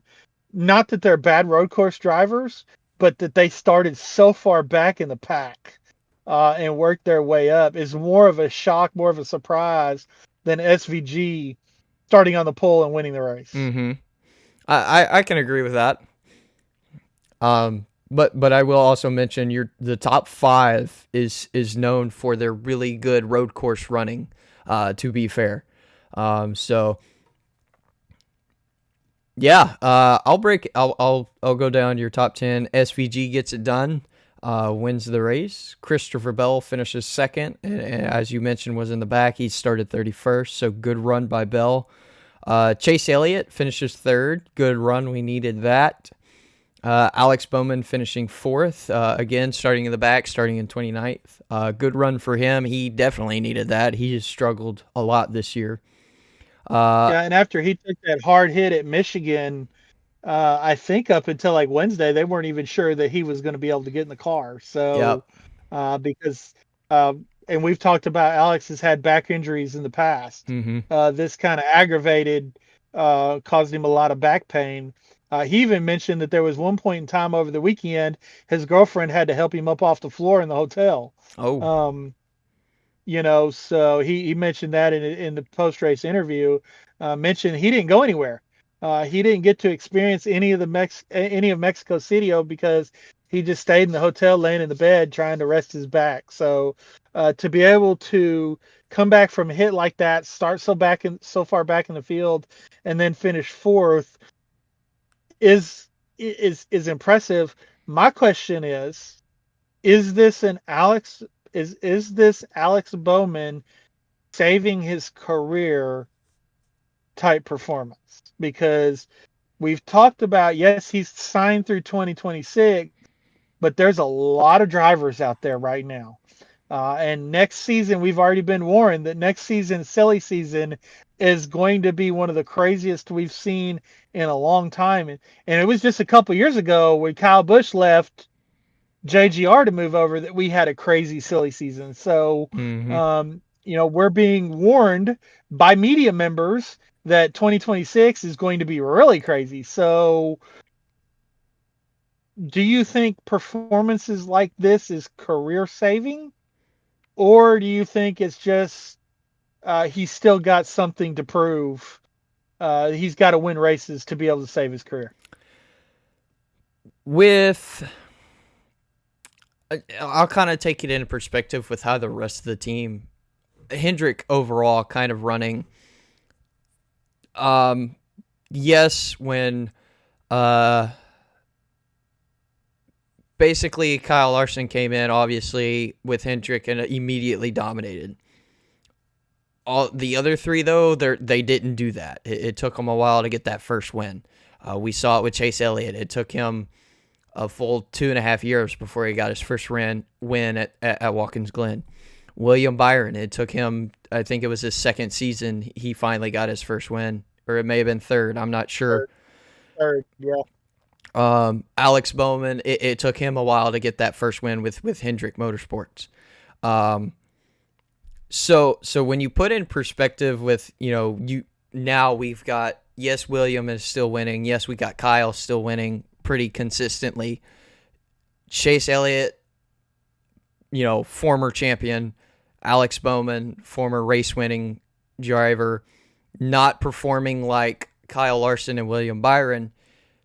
If he can run consistently like Elliott has been doing pretty much since his last win, to be fair, I think he could save his career with Hendrick and sign on for a few more years at least. So I don't think necessarily right now, if he keeps this up, he's going to have to be in a must win to keep my seat with Hendrick. Because we've seen in the past, consistency can still be a huge deal with NASCAR. Not necessarily in the playoff spectrum because of how dumb the playoffs are nowadays, but it definitely helps with the team and as a driver personally, the consistency will help get you where you need to be for the playoffs.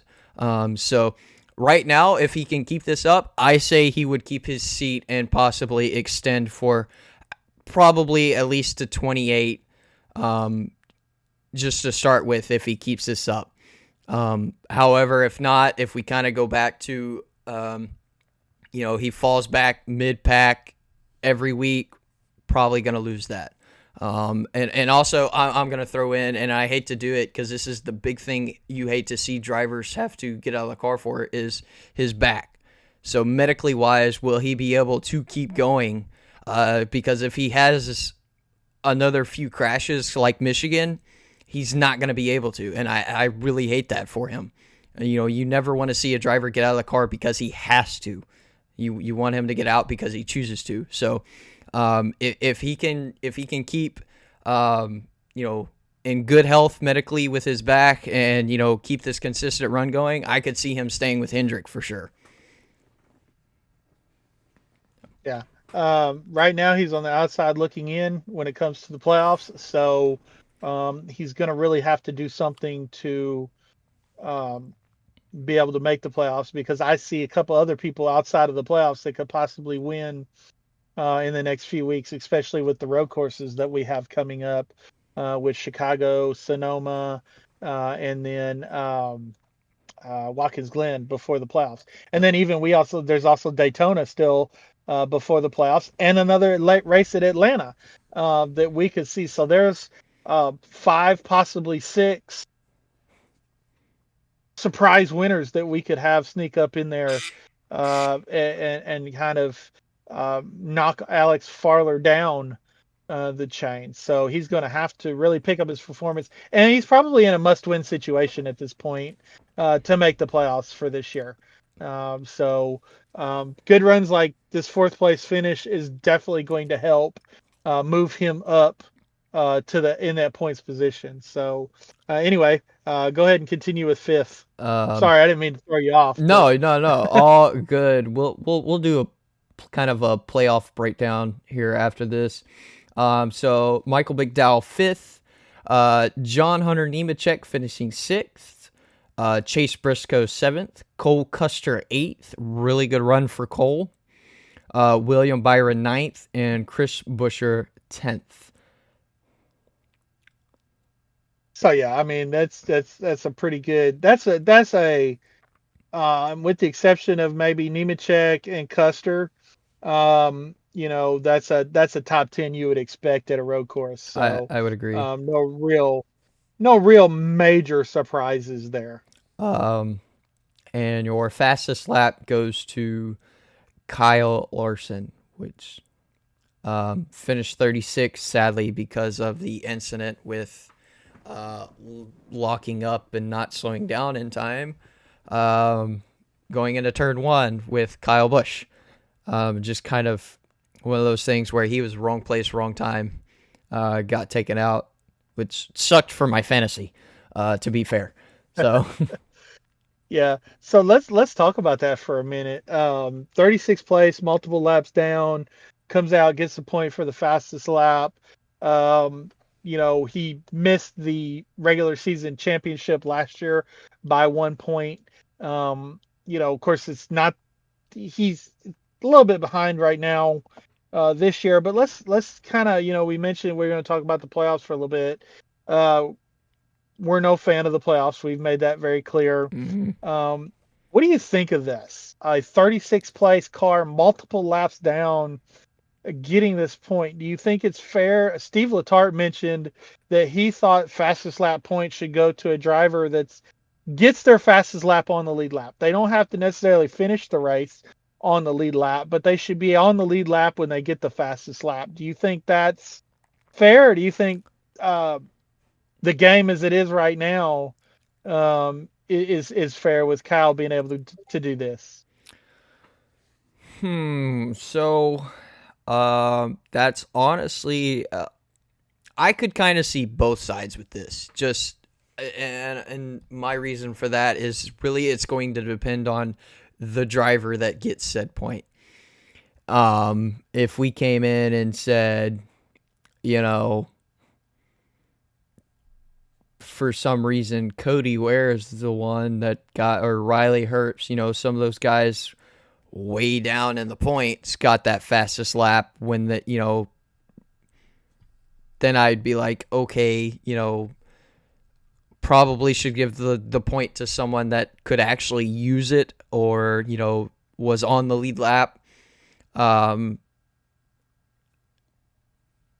that's where I'm going to come in, was say I could, again, see both sides, because Kyle Larson, former champion, 3 wins in the season. Yeah, he's had some bad races.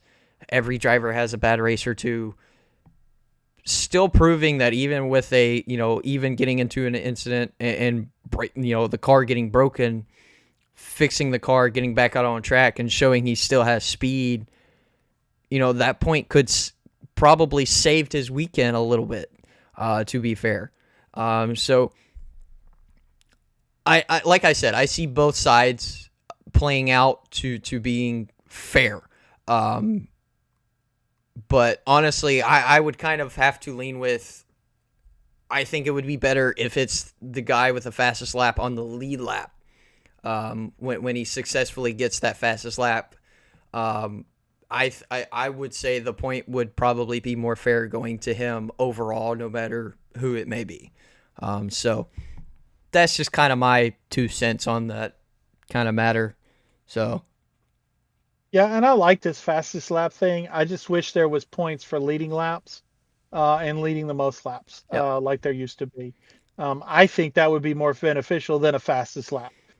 Because like a Daytona, Talladega, and Atlanta, like you mentioned, you could have a Cody Ware that's, laps down because his car isn't that fast, catches a draft at the right time, and some way somehow is able to pull off that fastest lap. You know, but if and I think it would also kind of change some of the um, super speedway racing that we have at Talladega, Atlanta, and Daytona. If there was 5 points for leading the most laps, then you would see drivers mix it up more, and they would throw this fuel saving stuff would go away because, like, man, that 5 bonus points for leading the most laps could really save my season. It could, 5 bonus points could be the difference between me making the playoffs and not making the playoffs. A lap for leading a lap, I get a point. So I may not be able to lead the most laps, but I want to go out there and lead a lap because that's a point. That could be a difference in my season, as well as having the fastest lap point. I got no problem with that. I would just like to see some more points given for leading laps than in the situation of having the fastest lap being, 36th in the race. I think the person that leads the most laps, should get more bonus points for leading the most laps than somebody who's in 36th place, multiple laps down, running a fast lap. yep. That's my only issue with this fastest lap thing. So, but yeah, so our playoffs are starting to shape up a little bit more. And there's not a ton of races left to go.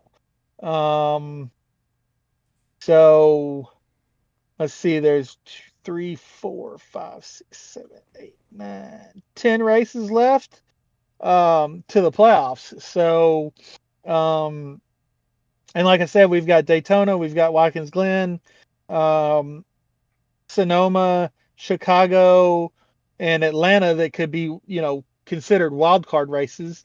Pocono, um, Indy, Dover. We know the people that normally run up front at those tracks, so there's not going to be some kind of big major shock out of those tracks. But um, Uh, uh, the cutoff line is really starting to get an SVG winning and moving above that cut line, from being 30-30 in points now to being in the playoffs, has moved that cut line down quite a bit. Indeed. So right now, players, I'll just kind of do kind of a 50-50 cut line here. Basically starting with 11th though. 10 drivers locked in from wins. 11th, currently Chase Elliott, way above the cut line, plus 146. He's most likely, if he doesn't win, he'll be in on points because of his consistency and constant, top fives, top tens. Especially with the road courses coming up, he's one of the road course guys. So, I mean, we know he can, even if something goes wrong, we know he can recover. He finished 4th at Coda after getting spun lap 1, turn 1 by Ross Chastain. Elliott will be okay. Tyler Reddick, plus 123. Another driver I would say will be okay if he doesn't get a win. Yeah, especially with the road courses coming up, where Tyler's pretty good on the road courses yeah, as well. So. again, another road course driver for sure. So now we're going to get into the guys that are not really up in points, not really down in points, that anything could happen here. Bubba Wallace in 13th. He's plus 57 above the cut line. He's got a nice little solid cushion, but you don't want to give that away if you can keep it, obviously. Chase Briscoe plus 39.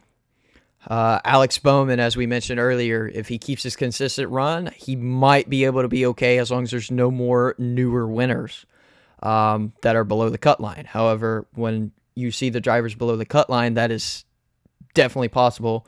But Bowman is plus 22. And then sitting right now on the bubble is Chris Buescher plus 19. So that is your drivers above the cut line. So now we're going to talk those below the cut line. Ryan Preece, 17th, minus 19 points at the bubble. Michael McDowell, 18th, minus 43. AJ Allmendinger, 19th, minus 45. Kyle Busch, 20th, minus 50.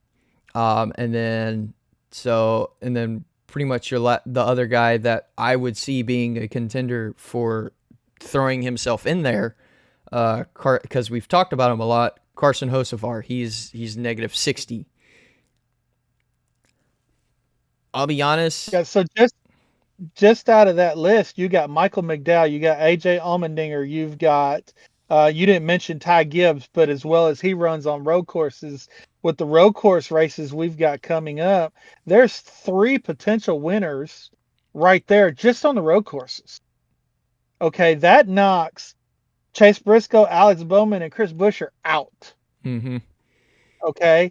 Then you've got a Carson Hocevar, like you mentioned. He could go to a Pocono and win. That would not, okay, just say all these, that puts Bubba Wallace out. That puts 13th out of the playoffs. And these are 100% possible scenarios. And then, maybe even throw Tyler Reddick winning. Of course, he's 12 and up there in points. But Tyler Reddick, Chase Elliott, they could also get wins on these road courses, which would keep a Michael McDowell, AJ Allmendinger, and a Ty Gibbs from winning those races. Of course, SVG could even go in there at Chicago and steal him another one. So these next 10 races are very interesting. But then also you look at the points, how close from Alex Bowman at minus 22 down to, you mentioned Kyle Busch at minus 50. Okay, that's a 75-ish point difference that could be made up with some second place finishes and some stage points in just a couple races. Yep, indeed. So it's honestly, if you're not locked in, it's still anyone's game because of the way the playoffs work. And there are drivers below the cut line that could easily, with the schedule for the next 10 races, could easily snag a win and get themselves locked in above the cut line. So, and looking at these next 10 races, would you be surprised, absolutely shocked, if there was a driver with one win that didn't make the playoffs? Because so many are able to pull off a win in these next 10 races?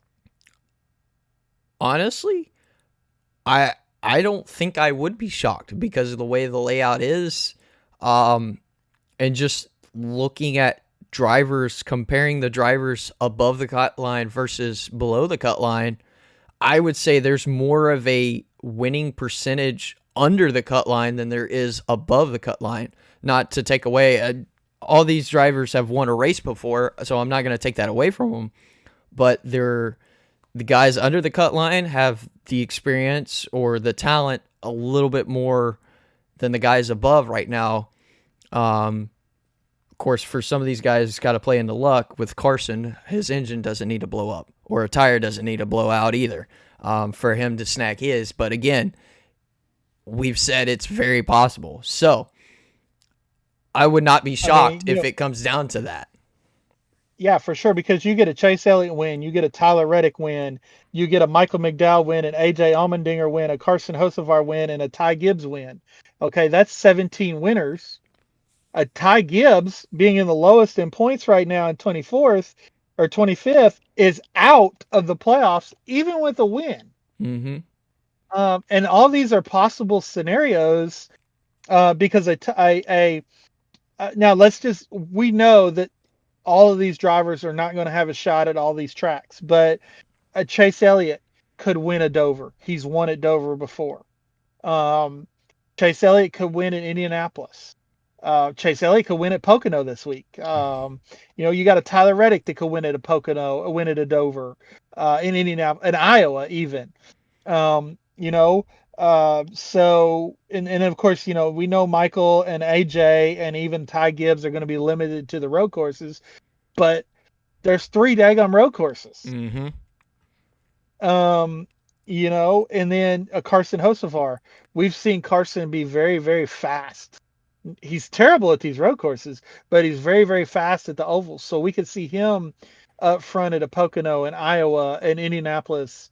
So this is a very realistic possibility within the next 10 races that we could have a six to 7 more winners. Or you even got a Michael McDowell that could pull off a win at a Daytona.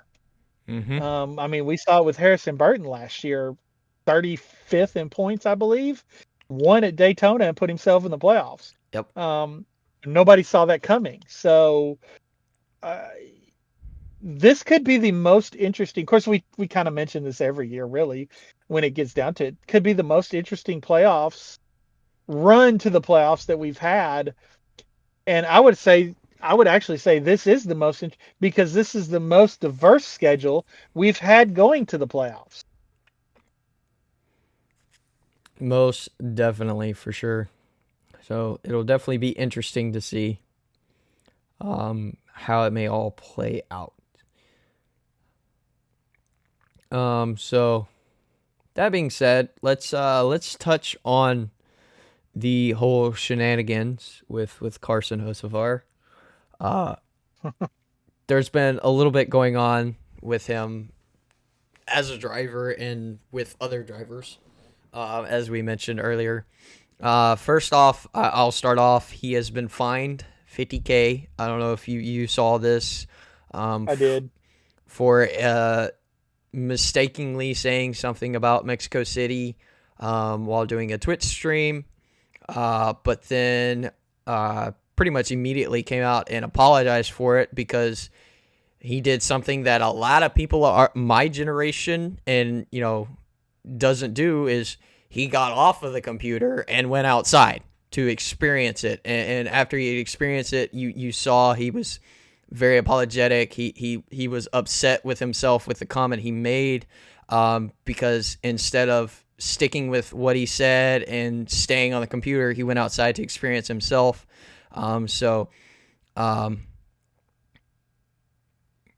It's happened. We've seen other drivers make comments before and end up shooting. Basically, they just shot themselves in the foot with that, because they would then go back on their word with going and then doing said thing that they thought wouldn't be fun. So interesting to see how that played out. And I get that, but also one thing we have to understand is NASCAR was kept in a very small area of the city. They were very well protected by the police and military of Mexico. They weren't allowed to go into the dangerous parts of the city. And so what they experienced is not the full experience of what the people that live there experience every day. So his original comments were, he wasn't wrong. I mean, just to be perfectly honest with you, he wasn't wrong about the city as a whole or whatever. But the part of the city that they were at, the part of the city they were allowed to go to, was it's touristic part of the city. I mean, it's not the slums of the city. Which, if you go to visit a city, you're not going to go and visit the slums. Mm-hmm. You're not going to go and visit the crime ridden part of the city. You're not going to go and visit the part of the city that's run by the gangs, or in Mexico it would be the cartels, situations like that. So he wasn't wrong in his comments about the city as a whole, but he was wrong about where NASCAR was staying and all that. But at the same time, as a public figure, an athlete, he does have to be careful, a little more careful about expressing his opinions. I mean, we can express our opinions here because we're not, we don't have sponsors to answer to. We don't have teams to answer to. We don't have, um, XYZ to answer to that a professional athlete has to answer to. I honestly I can't say anything about Mexico that I haven't seen on the news because I have never been there. My understanding from the news is that it is, Mexico City is just like a Los Angeles type, a Chicago type city. There are beautiful parts of the city. There are parts of the city that everybody should visit. Everybody could visit, be safe. But then there's also part of the cities that city, as well as, like, I mentioned Los Angeles, Chicago, New York. Those are cities that have areas that you're just not going to go to. It's not safe for you to go into. Mexico City is no different, being a very large city. Large cities, that's just unfortunately the nature of the beast when you're talking about these large cities. So I wouldn't look at Mexico City any different than I would Chicago. I wouldn't look at Mexico City any different than I would Los Angeles or New York or St. Louis or New Orleans or Orlando. And many of those cities I've been to and have visited and have seen the beauty of those cities. But purposely stayed out of the dangerous parts of those cities because I knew they were there and I knew it wasn't safe to go down there. What are the chances of it happening to me? Probably not very likely. But at the same time, I mean, Freddie Kraft mentioned that he was at a restaurant, I believe it was in California, and somebody got shot, or it might have been Las Vegas, and somebody got shot outside the restaurant. So, it can happen anywhere at any time. But the comments that Carson made were, in his position, out of line. And he has to answer to his sponsors. He has to answer to his team. He has to answer to NASCAR, and the team fined him $50,000. I'm not sure. I don't know what Carson makes, um, but I'm pretty sure that hurt his pocketbook quite a bit. I would say so. But I do respect him. Like I said, he apologized for his comment. He's taking it upon himself. He said, "I know I messed up." And then, as I said, Spire hit him with the fine that is being split up to three charities in Mexico. So I think that's a good, I messed up, let me pay it back kind of thing. And he's also being put into some of the classes with kind of revolves around helping with that. So I mean, and the thing is, just because what these drivers need to realize is, just because you don't like something, just because you don't agree with something, doesn't mean you need to voice that. yeah, I would agree with that 100%. I mean, there's a lot of things we don't really voice on the podcast just because we know better, to be fair. Things I don't voice at all, streaming or gaming, whatever's on the channel. There's times I just kind of keep my mouth shut when people are talking because I don't want to get involved. I think it's a better thing to do. Because the stuff that we do on the channel with streaming, with podcasts like this, they're not politically motivated. They're not religiously motivated. Some of the games that we play, unfortunately, do have some language in them. I mentioned I'm going to start probably streaming Red Dead Redemption 2. Okay, there's some language in there. And I'll apologize ahead of time for that language. But at the same time, um, it's not something that I'm going to say. It's not something that you're going to say. We are both Christians, but as far as that platform goes, we're not going to address the things that because this isn't the platform for that. If you want to hear my stance on religion and our Christianities, you can check out my channel that has a lot of sermons on it. I mean, that's what that channel is for. That's not what this channel's for. This channel is to bring people together, of all nationalities and opinions and thoughts, and put forth something fun. We use video games. You and I both use video games as a escape, so to speak, from life and from politics and all the different stuff that we deal with on a daily basis. We don't want that to be part of our gaming, because our gaming is an escape from that. It's a time to set time aside to relax, to enjoy ourselves, to remove ourselves from all of that. Same thing with the podcast. This podcast is a NASCAR podcast. Are we going to address NASCAR making a bad decision, a stupid decision? Yeah. Are we going to address NASCAR's political movements, political statements, whatever they may be? No, because this isn't the platform for that. Let NASCAR deal with that. And neither one of us are professional athletes. We're not in the public eye outside of the few viewers that we have on this channel that hopefully will grow. But at the same time, we're going to watch what we say. This is a family channel, so to speak. You're not going to hear a whole lot of bad language unless you listen to SterlingRider streams. I for tried. iRacing. I tried, y'all. I tried. If you watch the stream, I said so many times, hey, some of us are streaming and we like to keep it family friendly. Please keep it to a minimum or don't have it at all. And then you saw there were so many times I just had to mute the radio channel. I do apologize for that, but I tried. There's nothing I can really do. I tried to be as respectful and polite as I could be with them. It's just the 47 kept angering quite a few of the other guys. So, and then he understand that's not us. Yeah.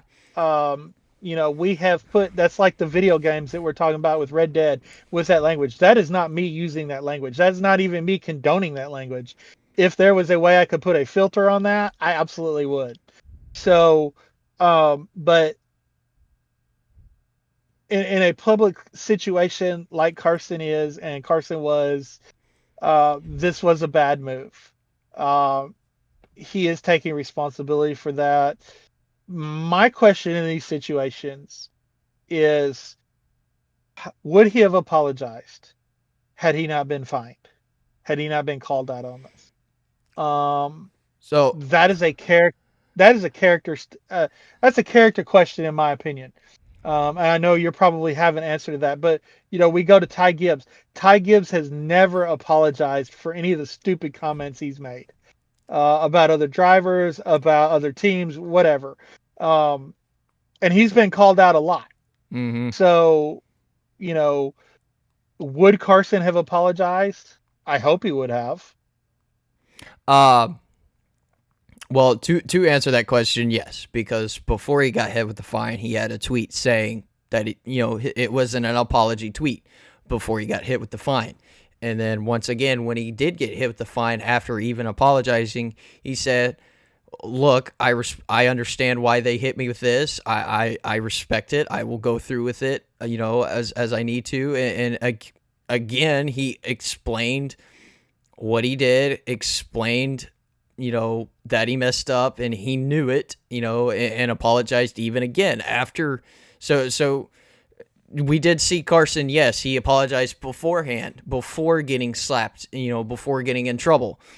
And then again, he reassured us that he did mess up and he was taking it upon himself. So yes, Carson thankfully knew he had messed up before he was even told he messed up. As you said, Ty Gibbs is a complete opposite. He he's told he's messed up and still blames it on everybody else. So Right. definitely a different driver characteristics there. As you can see, totally different ends of the spectrum with things like that. I think Gibbs will get there eventually if he keeps getting humbled. But knowing that Carson's already there at such a young age is definitely saying something for my generation. And it's good for a driver. Yes, he messed up. He hates that he messed up. He's upset that he messed up. He apologized. Honestly, the best thing he can do is just, hey, I'm sorry, move on, learn from it and move on. That's the best thing he can do. I think that's the best thing he's going to be able to do. So we make mistakes. We're human. We're not perfect. I'll say that, so don't be afraid to try something and mess up. It's going to happen. Don't let the fear of messing up hold you back from trying something new. So Absolutely. But here's the thing with Carson, okay? He apologizes for stuff off the track. He apologizes for stuff on the track, but then turns around and some way, somehow finds the same driver a couple weeks later to make mad again. And I mentioned we were going to have to address Wreck'em Ricky Spinhouse, of all people, being the one to stick his head into Carson's car this week and basically said, hey, we are in Mexico. I'm not going to do anything stupid to get myself arrested in Mexico. But when we get back to the States, we going to have a problem.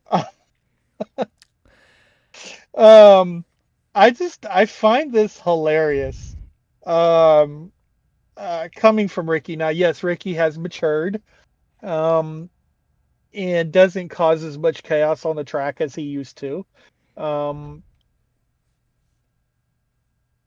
man, I mean, Carson got himself out of the hole just to turn around and jump right back in with Ricky. To be honest, I didn't even see what made Ricky mad. The only thing I saw that may have made him a little upset was when Carson was going to pit and everyone went 3 wide. I think he was in that whole shebang. Other than that, I don't even know what happened. So missed something. There was a spot later in the race where Carson wheel hopped and got into Ricky and spun Ricky out. And then the funny thing about that was he stopped. After he spun Ricky out, he stopped and let Ricky get going and then stayed behind Ricky the rest of the race. Because he's like, he was thinking, man, if I pass this 47 car, he's going to, I might go end over end on this slow track. But he needs to clean it up on track as much as he needs to clean it off track. This isn't his first run in with Ricky, but it's not his. He's very, very aggressive, and that aggressiveness, I believe, is going to win him races. We saw it with Ross Chastain, but we also saw where Ross Chastain had to have a few hard-nosed conversations with some veteran drivers. Mm-hmm. And it slowed Chastain down for a little bit. And you go look at his run-ins with Hendrick Motorsports, and Rick Hendrick said, if you keep crashing my cars, we're going to have issues. Mm-hmm. I don't see the owner of Ricky Stenhouse's car coming out and saying that, but Ricky has said that, if you keep crashing my cars, we're going to have problems. So Carson kind of needs to clean it up a little bit on track as well. I will say road course curb hopping, it's kind of a thing with these cars. Is something they do sometimes. Sometimes it does not go as planned. Okay. But I think it was a smart move by Carson to stop, wait on the 47, kind of show, hey, I boo-booed. I'm not going to take advantage of my mistake. And he waited for him to get back. So good move for him from Yeah. that. I think that kept Ricky from just straight up going to pummel him, probably. But as you know, Ricky made it clear, and I've seen probably 4 different angles of everything. One including Josh Berry watching from a little bit a ways back. Well, hey, Josh is always in for some good entertainment. Yeah, I mean that's what he said when somebody called him. I was like, somebody had tweeted, I love how Josh Berry is watching the Stenhouse and Hocevar drama unfold, and he literally tweeted, is like, I like to see all the drama. And I was like, you know what? That's a fair point. As long as you're not in it, I guess it's somewhat entertaining to just kind of watch. But and yeah, this is what made NASCAR popular. Rivalries. The only problem that we have here is we have a rivalry with a backmarker team and a fast young guy. Okay. That gets himself put in positions where he's around that backmarker team. Rivalries in the past have been, we've got 2 people that are fast every week, that are up front every week, that are winning races every week, that are battling it out between themselves every week, and they're beating and banging on each other to see who beats and bangs the most to win the race. So those are entertaining rivalries. A rivalry where you've got a backmarker team. Of course, now Ricky's running a lot better this year than he has in the past. So I would say more of a mid-pack than backmarker, but you've got a front runner and a mid-pack runner, and they're running into each other because the front runner is making rookie mistakes to be back there. mm-hmm. So again, like I said, Carson just needs to clean it up. If he's going to win races, if he's going to be consistently up front, if he's not going to have enemies consistently up front, he's going to have to clean it up on the track. Yep. So during a break that we took a little bit ago, there was a couple of news articles that you reposted on X. So both can pertaining to things that we covered back at the beginning of the show. So I'll let you go ahead and hit on those real quick. So yeah, kind of going back with the lawsuit with NASCAR versus Front Row and 2311. This was an hour ago now, but it was like 20 minutes beforehand when we took our break when I saw it. When the post had been made, but Adam Stern had posted that a federal judge is urging NASCAR and the 2 teams to settle this legal fight because apparently it is scaring the judge to death to think about the cost of this. And I'll be honest, lawsuits are not cheap. Okay, lawyers are not cheap. So, of course, I would say 2311 and NASCAR both have more than enough money to kind of keep this going for a good bit because, I mean, 2311 is ran by Michael Jordan. That man makes money in an hour. It literally does nothing. It's just shoes. Yeah, he makes like $35 million an hour off of shoes. I wish I could make that much money. Hey, Michael, can I in your lifetime? Yeah, for sure. Hey, Michael, if you want, I'll take a free pair of Jordans. Just throwing that in. Yeah, it's not like you can't afford it. And now a Front Row I could see being kind of an issue with cost wise, but something is kind of telling me this is just my opinion, my view. Something's telling me that they're tag teaming with, they are tag teaming with 2311, and I'm thinking 2311 is probably helping Front Row a little bit with the cost side of things, just because they're, 2311's thankful that Front Row is taking on this lawsuit along with them. So that's just kind of what I'm thinking could be a possibility. I'm not saying that that's what's happening, but I'm saying that could be a possibility. But like I said, yeah, it's probably costly.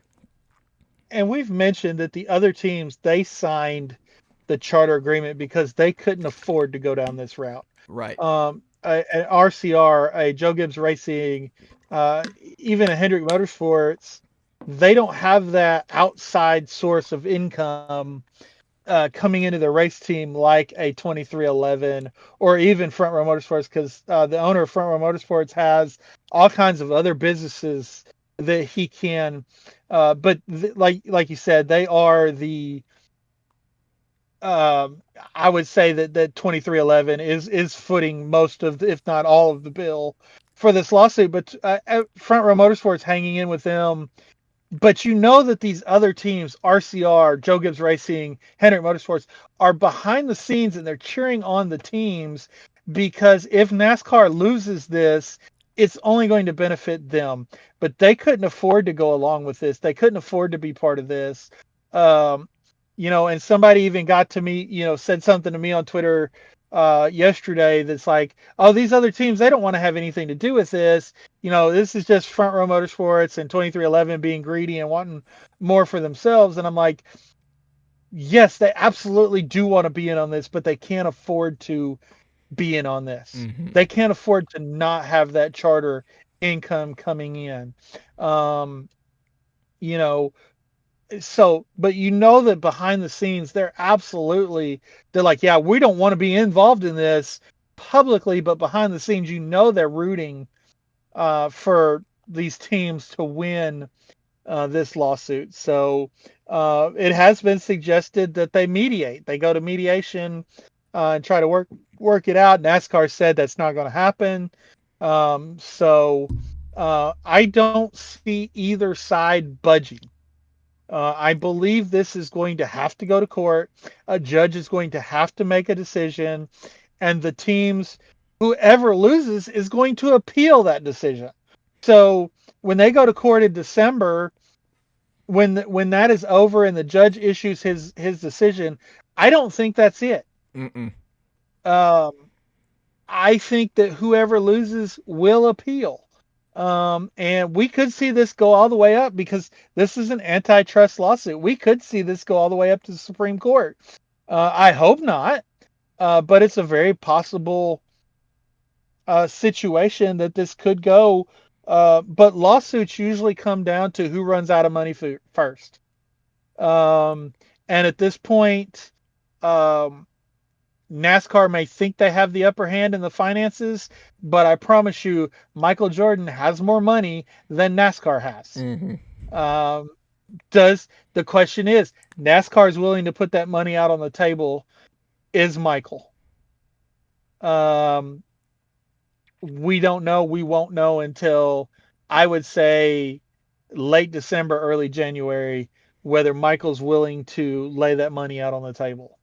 But that's the latest on that. And then what's the other dropping news? As you mentioned, what was it? San Francisco, possibly San Diego having a possible street course. It's apparently been announced. This was actually yesterday. It was announced that NASCAR is considering a race in Philadelphia, which would again be a street course race.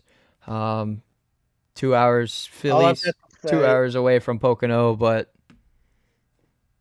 all I've got to say about that is, yep, I can agree.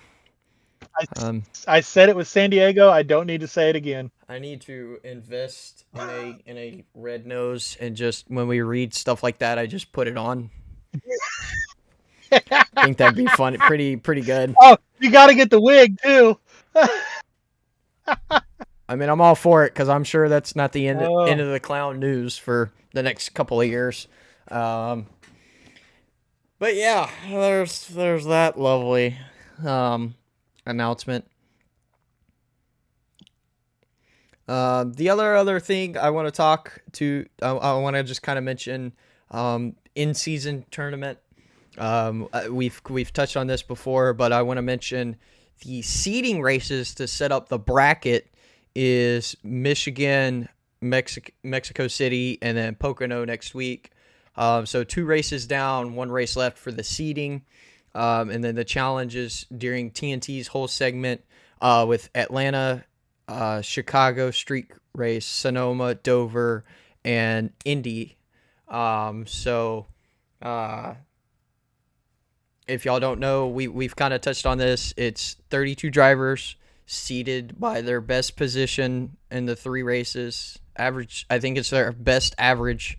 And then the better through the rounds, the better finish moves on. And the winner, when it comes down to 2 at Indy, the winner gets $1 million. Just wanted to kind of explain that.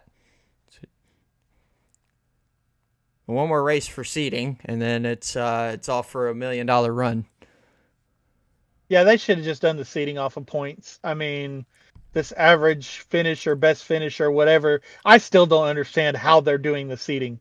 I don't know if it's average finish. I don't know if it's best finish, whatever. Winner of Mexico didn't even qualify. SVG didn't even qualify for this thing. So, yeah, this is a good thing. I think it'll be a good thing. I think it needs some work on the seeding of it. Should have been the points. Yeah. Now you could do point standings at the end of these 3 races. Because and not playoff standings, but point standings, because right now SVG would qualify because he moved in to that top 32 in points via his win in Mexico. So you could do points after these 3 races, use these. But yeah, it's just I don't understand the whole seating thing. But looking forward, and I'm looking forward to see how TNT addresses this tournament. How do they handle it? How do they address it? Are we going to see the brackets? We haven't seen the brackets yet. Amazon, that's one thing that they've dropped the ball on. We haven't seen what does the current bracket look like? What did it look like before Michigan? What did it look like after Michigan? What did it look like after Mexico? We have not seen that yet. So I'm hoping that TNT talks about this, that they put the brackets up. We see the bracket. This is the bracket before the race. This is the bracket after the race. Yep. Every week we need to see that. We need to see who's eliminated and all that. So going to be fun. It's going to be really fun for somebody that's going to win $1 million. Oh yeah. This is literally second place is the first loser. Second place gets nothing. Yep. So, let's see if this brings more viewers into, like it did. It did seem to bring more viewers into the NBA with that midseason tournament. So let's see if it does that for NASCAR. If not, if it doesn't bring in more viewers, let's be one and done. Yeah. But if it does bring in more viewers and TNT capitalizes on it and really pushes it and talks about it, let's do it again. I would agree. So, last thing to touch on, fantasy. Let me pull up. Let's just say I am laying a smackdown on fantasy. You are. We'll be honest though, Michigan, I had the upper hand. Barely by 6 points. But Trey and I both tied at 161, and then you had 155 for the end of Michigan. So that doesn't help when I have over a 400-point lead. Though. Yeah, it doesn't. You're right. It does not. And now we're starting to get in the road course part of the season, and guess what? I have plenty of uses for all of the road course drivers. See, I do too for the most part. I normally save because I save them. Yeah, I save certain drivers. I kind of got kind of got kicked with Mexico just because of what happened with Kyle Larson. I had Kyle in my lineup at first, but had to switch him out pretty much immediately after that. With Mexico, you came up front with 194. I came in second with 192, and I don't know what Trey got, but I got 4 of my 6 points back. yeah, you did. And well, let's just say Trey got less than 100 because he forgot to set his lineup. yeah, I'm pretty sure I told him to do it too, and I'm pretty sure he gets the email just like you and I do. Yeah, The day of the race, like that morning. I get one on Saturday and Sunday. Yeah, reminding me to set my lineup. So my lineup was SVG, Michael McDowell, Chase Elliott, Tyler Reddick, and AJ Allmendinger. And then I had Kyle Larson in the garage. Originally, it was Tyler Reddick in the garage. Obviously, had to switch him and Kyle. Featured matchups, I can't tell you because it's already changed because it's Thursday. Yep. So... Yeah, I thought I got a screenshot of that. I did get a screenshot of my my Michigan stuff, but I forgot to take one from that. But my lineup for Michigan, I had Busher, Chastain, Hocevar, Briscoe, Logano. I had Barry in the garage. Unfortunately, I wasn't able to watch the race live, so I was not able to put Josh Berry and take him out of the garage and put him in because I would have bumped Hocevar, or not Hocevar because he was up front, but I would have bumped Joey Logano out because he was having just a terrible race. Yeah. But then I did get 2 of the bonus points with that. But man, I left Michigan 2744 to 2306. So your little 6 points didn't help you much. No, yeah, figured.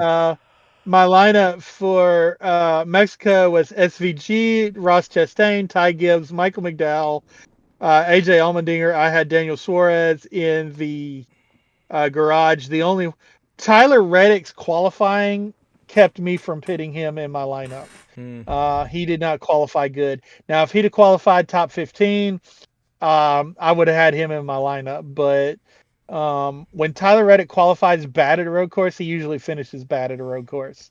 But yeah, I've got plenty of all these uses for all these guys for the upcoming road courses. So you might gain a point here and there, but you're not going to gain 400 points on me in the next 10 races. Probably not. So,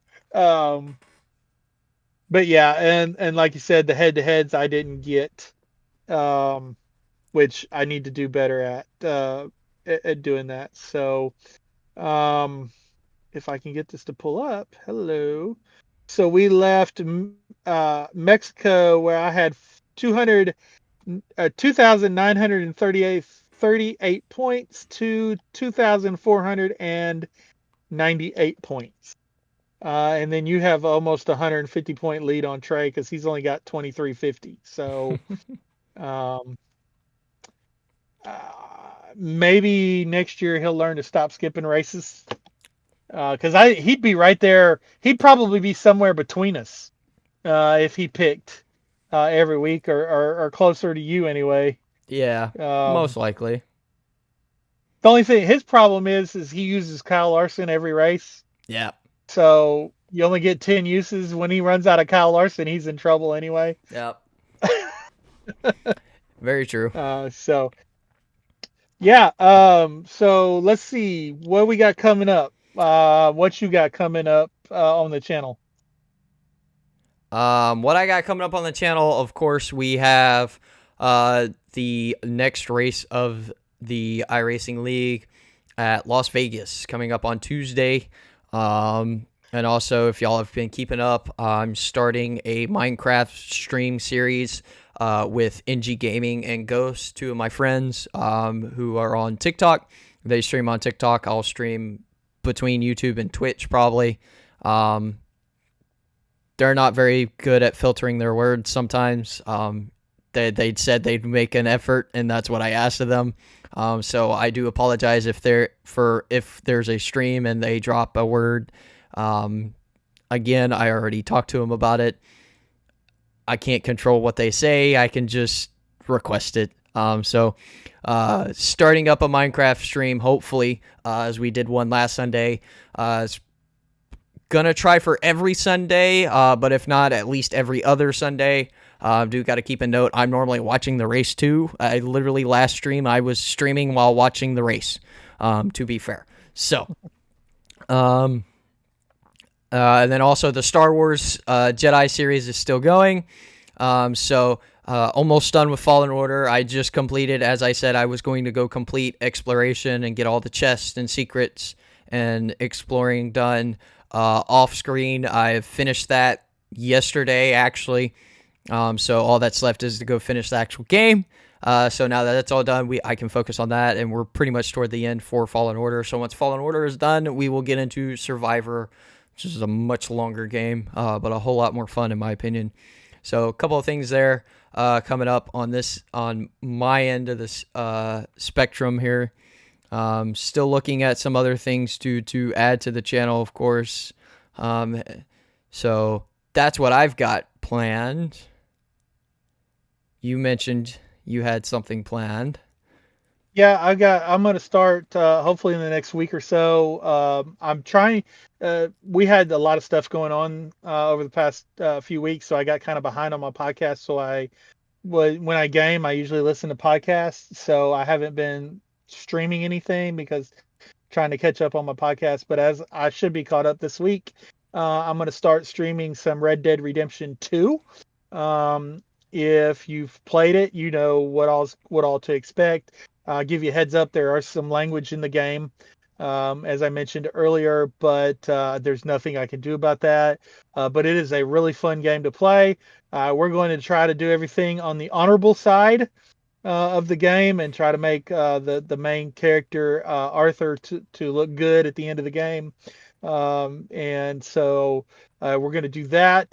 After we do that, I was thinking about when I finish that, going and doing Red Dead 1. So that you can see the entire storyline play out. Still don't know if there's going to be a Red Dead 3. I do know that the actors from Red Dead 1 and Red Dead 2 have been doing a lot of interviews recently, so there's probably some news that's eventually going to come out on the continuation of that game series. Again, we'll keep you that. Again, we got September coming up. When September hits, there's going to be a lot of NASCAR streaming from both of us as we play the game. Probably played a game together and played a game individually. And also, I had this really cool thing finally come in. We have Austin Dillon's Richmond win. That has arrived. So we're going to take a look at it as a review very soon. Hopefully, I can get that done this weekend. And then I thought about seeing how much you guys would enjoy me reading on live stream. What? Probably not very much. I don't think so. This really cool book came in. Really thick book, as you can see. This is the original Transformers comic books. First 46 editions are in this first issue. I just wanted to show it off. I am not going to read this to y'all. Y'all would be so bored watching me read a book on camera, especially a comic book where you couldn't see the pictures. But yeah, we do have some diecasts that will be coming out in July. I don't think any of them are race wins. Let me look. That we'll be looking at, but We got couple of Martin Truexes coming out. I might look at those. A couple of William Byrons, a couple of Chase Elliott's, and a couple of Dale Juniors. One car that I am going to look at when it comes in is the RCR 1987 unveil when they announce the Goodwrench sponsorship. We're going to take a look. We will take a look definitely at that diecast. So that's pretty much what I've got coming up. Got a lot of stuff just in life happening this summer. Both of us do. So trying to enjoy summer and stuff like that. So that's what's coming up on the channel. So y'all be looking out for that. When you see something that you like, hit that thumbs up button, subscribe because it helps us. The thumbs up button helps us get in front of more viewers. Subscribes helps us get in front of more viewers. Commenting sometimes even gets us in front of more viewers. So if you see something you like, let us know. If you see something you don't like, be kind, but let us know. And just a lot of fun stuff. Looking forward to doing and we got coming up. So with that, that's pretty much all we've got other than our shout outs.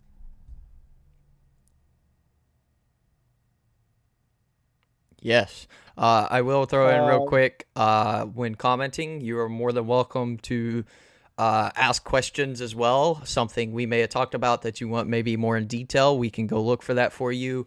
Maybe something you didn't quite understand, need a better explanation, be more than happy to do that. Or you just want our straight up opinion about something.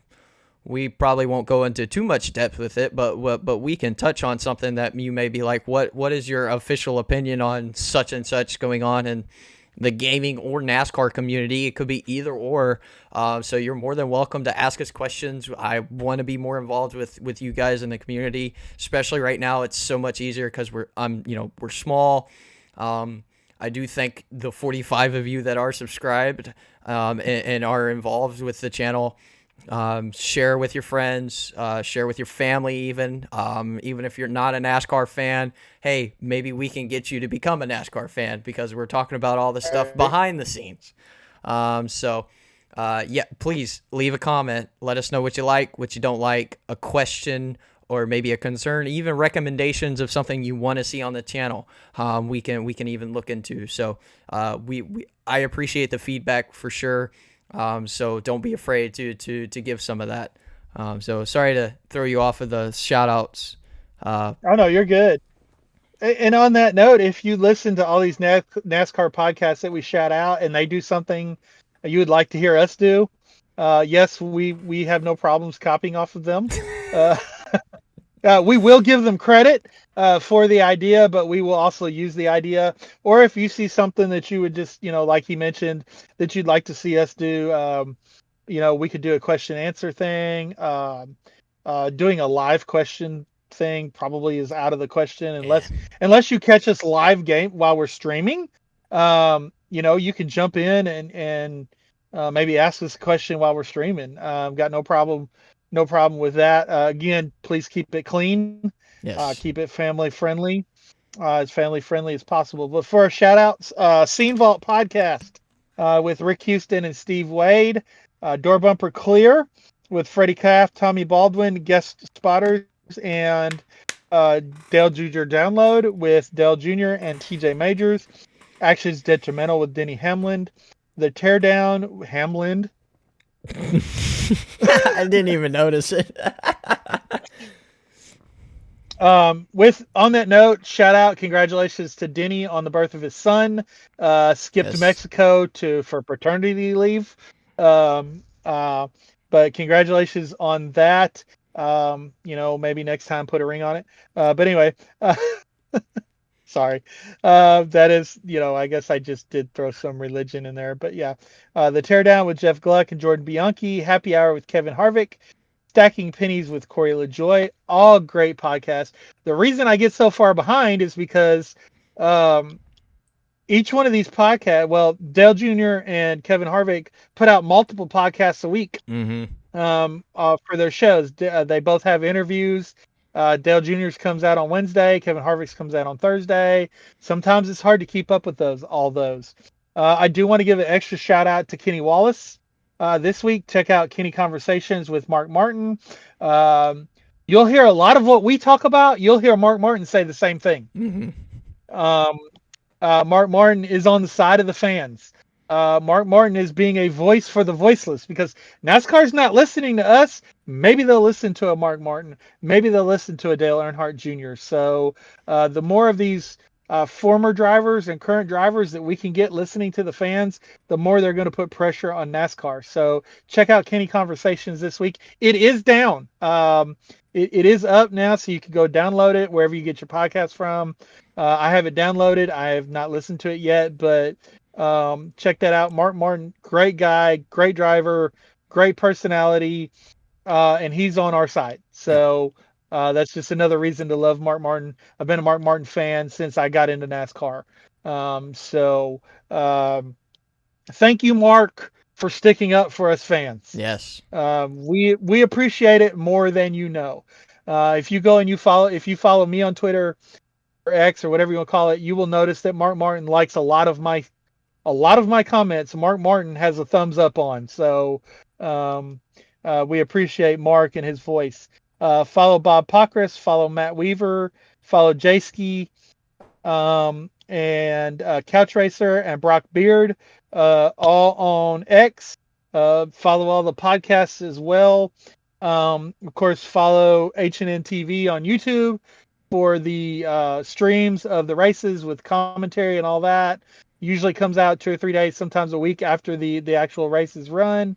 But check them out. And then, of course, our favorite, CircleBDiecast.com. Yes. For all of your diecast, all of your non-exclusive diecast needs. I have to say non-exclusive because Hendrick Motorsports has exclusives. I know RCR has exclusives. I don't know about the other teams because those are the only 2 teams that I really order from. Everything else I get from CircleBDiecast.com. So for 99% of your diecast needs, check out CircleBDiecast.com. Excellent customer service, best customer service on the planet, fast shipping, best prices, and all of that. So check them out. Again, if Brent Powell, if you are listening, if you somehow catch this, we do share it. I do tag you in it. So if you would like to help us out, simply if you just want to send us diecast to review, I'll review wins, I'll review regular schemes, I'll review color chrome, whatever you send to me that you would like for me to do a review on, I'd be happy to do it. If you want me to do a review on it and send it back to you, again, I'd be happy to do it. So, if you want to up my discount just a little bit to help me buy more diecasts to review, I'd be happy to take it. But we'd love to have Circle B Diecast as a partner of this channel, as well as all of the other partners that we have that I'm going to turn it over to you to discuss. Before I do that, though, real quick, I will shout out H&N TV once again. The broadcast of Daytona, the season opener, will be later today, so keep an eye out on that. Go subscribe to them so you know when that happens. And I will also need to shout out Elijah from the iRacing League. Thank you, man, for letting me sponsor you with the podcast for Daytona. Sadly, the scheme did not show up for me, but I saw it in the pictures. So kind of sucks that I sponsored you and then you dove it in the last lap and spun me out. But you know what? Last lap racing, it's Daytona. I didn't care. So shout out to him. Thank you, Elijah, for letting me sponsor you through the podcast. So hopefully we can keep our races a little more clean, because it seems like every time we get within a bumper of each other, one of us ends up spinning for some reason due to the other. Thank you to Elijah, and go check out H&N TV for the broadcast of the races. For our sponsors, you've got Dubby Dureless Energy Blend, which I've been drinking all morning because, again, 5 o'clock hit me early. So this woke me up pretty well. Check them out for your energy drink and hydration drink needs. They have new shakers made in the USA, So go check them out. And their latest flavor is s'mores. So try to grab their latest flavor. Mix it with milk, as I'm told. I'm told it's pretty good. So also they are teasing about a new collab, creator collab drink flavor as well. So be on the lookout for that. Also, thank you to Rankest Rope Ranchwear, your Western and 80s rodeo style attire. Thank you to those guys. Undrdog Athletix, UDX, your faith-based athletic apparel. And follow Him Apparel, your regular faith-based apparel. Check them all out. All their links are in the description below, along with what discount code to use at checkout. I had a brain fart. So thank you to those guys. Circle B, come on board. We'd love to have you. Yeah, that is all I got. Any final words? Pocono's coming up. Pocono, now that they have one race on the schedule, always seems to have a sellout. They've already announced a sellout. They've sold out all the campgrounds. So that's just kind of a reminder to us when we get ready to start going to these tracks. We're going to have to book, and we're going to have to book early. Yep. If we want to have a spot in the infield in the campground. So looking forward to Pocono this week. All three series are racing. So hopefully we don't have any Truckalition derbies or Xfinity derbies. Hopefully we have some good, clean racing. But looking forward to Pocono. Pocono has not always been my favorite track, but I've past. I'm going to kind of go with Kevin Harvick. When he got in the 4-car, he really started to enjoy Pocono. That's probably about the same time I started to enjoy Pocono, was around 2013, 2014. So probably because my driver started to do good at Pocono. That's fair. But yeah, you're going to have to I believe you're going to have to beat a Joe Gibbs Racing or a Hendrick Motorsports car this weekend at Pocono. I don't see the Fords running too. I see the Fords are going to qualify well, but they're not going to probably run too well. They might surprise us, but I still believe that you're going to have to go through Joe Gibbs or Hendrick Motorsports to win this race. Looking forward to it. Looking forward to when we see y'all in 2 weeks. Keep an eye out on the channel, and until then, y'all just be blessed. Indeed. Well, that's all we got. So, as we mentioned earlier, make sure you hit the like button, subscribe if you haven't, hit the notification bell so you know when there's new content on the channel, along with when we are live with gameplay or the racing league. So, like I said, leave a comment. Don't be afraid. Please be nice about it if you can be. We'd appreciate that. And yeah, let us know something you may want to see or want us to discuss or answer. So that being said, that's all we got for this time around. So we'll see you after Pocono and Atlanta. And yeah, with further ado, peace out. Right on. God bless.